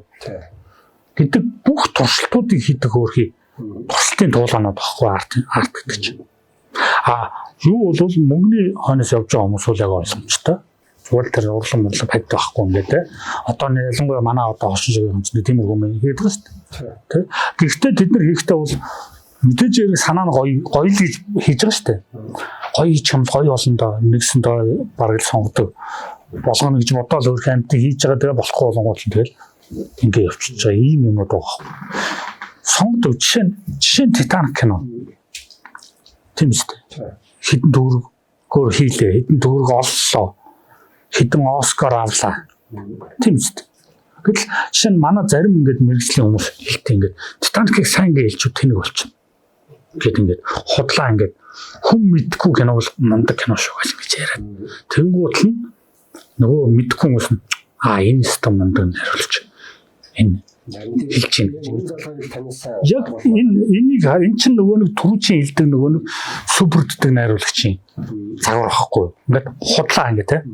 Яг нөгөө киногаа ярихгүй худлаа нэг тийм улс яриа хүний тухай яриад нэг бол нийгмийн тухай яриад ингээд байдаг. Үгүй киноч яг чи одоо ингээд анзаараарай. Холливуудын киночд миночдгаа одоо тэр янз бүрийн баримт кинонд гардаг шүү дээ. Одоо тэр попкорн суугаар айгүйх гараад. Яг тэр найруулагч нар зүгээр л энгийн хүмүүс байдаг байхгүй юу? Яг нэг ярих юм бол би бол бүгднтэй нь уулзаагүй. Гэхдээ би чин Жан Жаканотой уулзч байлаа тий. Чифи Жан Могийн багштай би уулзаал нь ярилцж илсэн. Зүгээр л хүмүүс байгаа. Айгүй энгийн, маш энгийн. Яг ойлгомжтой. Түүнээс биш манай нөгөө суперч шиг биш. Тэр суперч бол ингээл гачин юм яриад миний үл ойлгох нэг юм ачийн юм яриа л те. Тэгэхээр ингээд би манайхан ч ингээд яагаад таахгүй. Тэгэхээр энэ бол бас араа бүр дундад зууны үед тийм хүмүүс байсан. Тэнгуут нь Ханс Кристиан Андерсен гэдэг үлгэрийн зохиолдог хүн байж та. Андерсен чинь хэдэн зуун жилийн өмнө үлгэр зохиоцсон байхгүй. Тэр үлгэр одоо та нар мэднэ те. Хаан нүцгэн байна. Мэдэн шүү дээ. Хоёр л өөр чинь хаан тулсад ирээд битээр супер загвар зохион бүтээгч нар ухаантай хүнд харагддаг хувцс хийдэг гэдэг. Тэгэл шал худлаа ингээл энэ ямар байна гэж хоос ингэнгүүт хоосын жүүж харагдахгүй ш. Тэнгүүт нөгөө төшмлүүд нь бүгд ингээд харагдахгүй нэг хэлбэл тэнэг болчихно. Тэгэхээр ухаантай хүн болохын тулд ёстой гоё өнгөтэй гэж худлаа. Хаан өөрөө харахгүй тэнгүүт нь бас харахгүй байггүй бас хаан тэнэг. Ингэсээр худлаа хувцсыгээд ингээд худлаа хувцс өмсгөөд худлаа хоосын өмсгөөд өөдгөн шалтан ингээд тэгээ ард түмнийхээ өмнө гарсан чи ард түмэн бүгдээрээ бас худлаа бас та манай хаан мундаг шүү агуу шүү ингэдсэн чинь зүгээр нэг жаахан хөвгт манай хаан шалтан байна гэж хэлждэг. Яг тэр үлгэр чи яг одоо ч амьдрал дээр байгаа. Тэг яг энэ бол яг бодтой байхгүй. Яг ямар ч бүтээл хийж болно. Гэхдээ яг тухайн найруулагчийн ертөнцийг үзэх үзэл тэндээс өнөрч явах хэрэгтэй тийм. Угаасаа өнөрчтэй. Жишээ нь одоо найруулагч байгаа үстэй. Тий, угаасаа ямар ч тийм утга авал одоо хүнд хүртээжтэй хүнд өгөхгүй юм хийх юм бол хин чинь гэдэг шиг юм болж байгаа. Тий. Жишээ нь найруулагч өөрөө ямар хүн байна? Би бол тэгж хэлдэг зүгээр зарим хүн жоохон дургуулах шүү дээ. Яг тэр хүний толны туслал нь кино байхгүй. Тийм. Би ямар хүн байна? Кинон тийм байна. Тэгээ яг анзаараад тахт яг тийм байдیں۔ Тэр хүн чинь өөрийгөө олцсон байхгүй юу? Тарантино тийм. Яг өөрөө ингээд өөрөө бүр гитлэрийг хүртэл алддаг кино хийсэн байгаа шүү дээ. Гитлэрийг алаагүй шүү дээ. Гэтэл алдгаар хийсэн. А түнгүүл хүмүүс ингээд Тарантино хийсэн чинь ингээд хүлээн зөвшөөрөл үздэг, би ч хүртэл үздэг. Сэдв агуулга бол маш их байхгүй. Тэгэхээр заавал энэ хэдхэн юм дээр ингэж бөөндөө орж нэгнийхээ дээр дөрөх гэж ч юм уу чи сайн би сайн гэхгүй уусаа миний санаа тавтахгүй ямар ч найруулагчийн тэр боловсруулсан айди бол хизээж тавтахгүй. Бас нэг хүмүүс нэг ийм юм яриад идэв. Одоо ингэ дэлхий дээр ингээд хөндөг үсэдэг байхгүй болцсон. Дэлхийг ингээд яатсан юу гэвэл Монголд орцсон. Тэгээ Монголд ирээд манад биднэрт амар их юм байгаа. Ингээд хэзээ тийм байхгүй. Дэлхийд хүн амьдлын сэдв байж л. За. Ойлаа өшөөс ханчаашаа ярмаар л тэгээд таг маань жоохон болж ах шиг. Тэгээд таныг яг энэ 2 оны сүүлч тэгээд 2000 оны шилжилтийн үе гэх юм уу те? Та бол одоо яг миний харж байгаа бол Монголын кино найруулагчдын 4 дахь үеийн найруулагч бол таарж байгаа байхгүй юу? Ингээ яваа. Тэгээд яг энэ үед өөрийнхөө бүтээлүүдийг хийжсэн энэ үед ингэж кино урлагийн төлөө явж исэн гэж би танараа бахархаж байна. Тэгээ яг энэ үе бол яг энэ үед та ингэж залуу насаа зориулж хийшиг ингэж явсан байна. Улмал одоо ингэж боловсроо цайхаа явж байгаа. Одоо Оскар байна, Кан маань харангууд мастерууд дандаа буурал төстэй мастерууд гарч ирж чагнал авч байгаа байхгүй. Тэгэхээр найруулагч бол үнэхээр насны туршлагын мэргэжил юм байна тий. Кино найруулагчийн мэргэжил гэдэг чинь насны босготой биш, насны хязгаартай биш, насны босготой урлаг. Жишээ нь нэг юм ярьсангүй. Социализмд одоо жишээ нь манай сумхуу багш чинь зураач, урлагийн сургуулийн зураач ангийг төгсөөд театрын конструктор зураач байж байгаа. Тэгээ вигт явсан шүү дээ. 28 настайдаа ч билүү. Агил тэр бүх холбоотын кино урлагийн дэд сургууль найруулагчийн анги нь заавал цэрэгт явсан хүн. Нэг бол 3-4 жил ажилласан одоо кино өдөр туслах авч юм уу те. Нэг бол ямар нэгэн дээд сургууль төгссөн явдаг гэсэн. Найруулагчийн. А жүжигчний анги Монгол шууд 10 төгсөөд ордог гэсэн. Тэгэхээр тийм юу вэ гэхээр найруулагч хүн бол амьдралын туршлага айгүй хэрэгтэй байдаг. Жишээ нь би одоо ингээд суульд ингээд 4 жил багшлахад суульс бол ингээд баахан конкурс өгсөн хүмүүс бүгдийг нөгөөл ингээд цаас нэг 10 дугаар одооны хорол 12 дугаар төгссөн баахан хүмүүс л орсон. Тэгэл миний ангийг төгссөн хүмүүс одоо дөнгөж 30 хүрч байгаа. Одоо тэд нар надтай уулзаад одоо яг тэд нар ойлгож эхэлж байгаа. Гшаа нэрээд таны нөө үзүүлээдсэн кино ч ингээд дахиад үзсэн ч яг тийм биш шүү. Нэрээгээд одоо л яг тэд нар ингээд төлөвшөж байгаа. Тэгэхээр би бол юу гэж амьдралаараа ойлгоод шүү дээ. Юу гэхээр би ч гэсэн ингээд онлайн сургалт явуулдаг. Тэгвэл зарим хүмүүс ингээд хүүхдээ явуулъя гэдэг би хүүхд авдаггүй. Тэгээ яг заримдаа залуу хүүхдүүд сурдаг, заримдаа ингээд 30-тай, 40-тай хүмүүс сурдаг. Тэгэхээр нас ахицсан байх тусмаа миний ярьж байгааг ойлгох нь хүртэл өөр байдаг байхгүй. Тэгэхээр түрүүний миний нөгөө хэлдэг насны хязгаартай биш, насны босготой. Тэгээд нас чинь байвал, би чинь байвал хийж болно гэдгийг одоо жишээ нь Тэнд Ридли Скотт одоо Гладиатор 2 нэгж штэ 87 настай. Тэр Клинт Иствуд 96 настай мөртлөө одоо нэг кино хийгээл явж байна. Тэр яг тэр Холливуудад би юмээ сайхан авч явдаг л бах. Доор нь ажиллах хүмүүс нь бас те ассистентууд нь бас сайн л бах. Хамгийн мөчөд сайн өөрлөлтөө. Тэгтэл 90-д 80-д хийнэ гэдэг бол манайхан бол яг нэг 60 хэд наснда 70 хүрээд ирэхлээр Монгол хүнч бас нэг биеийн онцлог ус байж тань онны мах иддэг зэддэг те тэгээ өвдөг моддаг бас нэг юмнууд би даралт марлах хэсдэг. Тэрнээс бас болдог гэж магадгүй нэг 70 хэцүү болчдөг. За. За тэгээд өнөөдөр ирж надтай ярилцсан танд маш их баярлалаа. Тэгээд таны ирээдүйн уран бүтээлүүдэд их амжилт хүсье. За сайхан бүтээлүүд хийж одоо үзэгчдтэй хэлийг бариараа гэж өрөөж да. Энэ нэвтрүүлгийг олон дугаар хийгээд ингээд энэ найруулагч гэдэг мэргэжлийг олон түмэнд бас зөв талаас нь ойлгуулж өгөөсэй гэж би хүсье. За баярлалаа. Таны энэ хүү ирээдүйн эр зэрэгтэй баатар чинь билүү?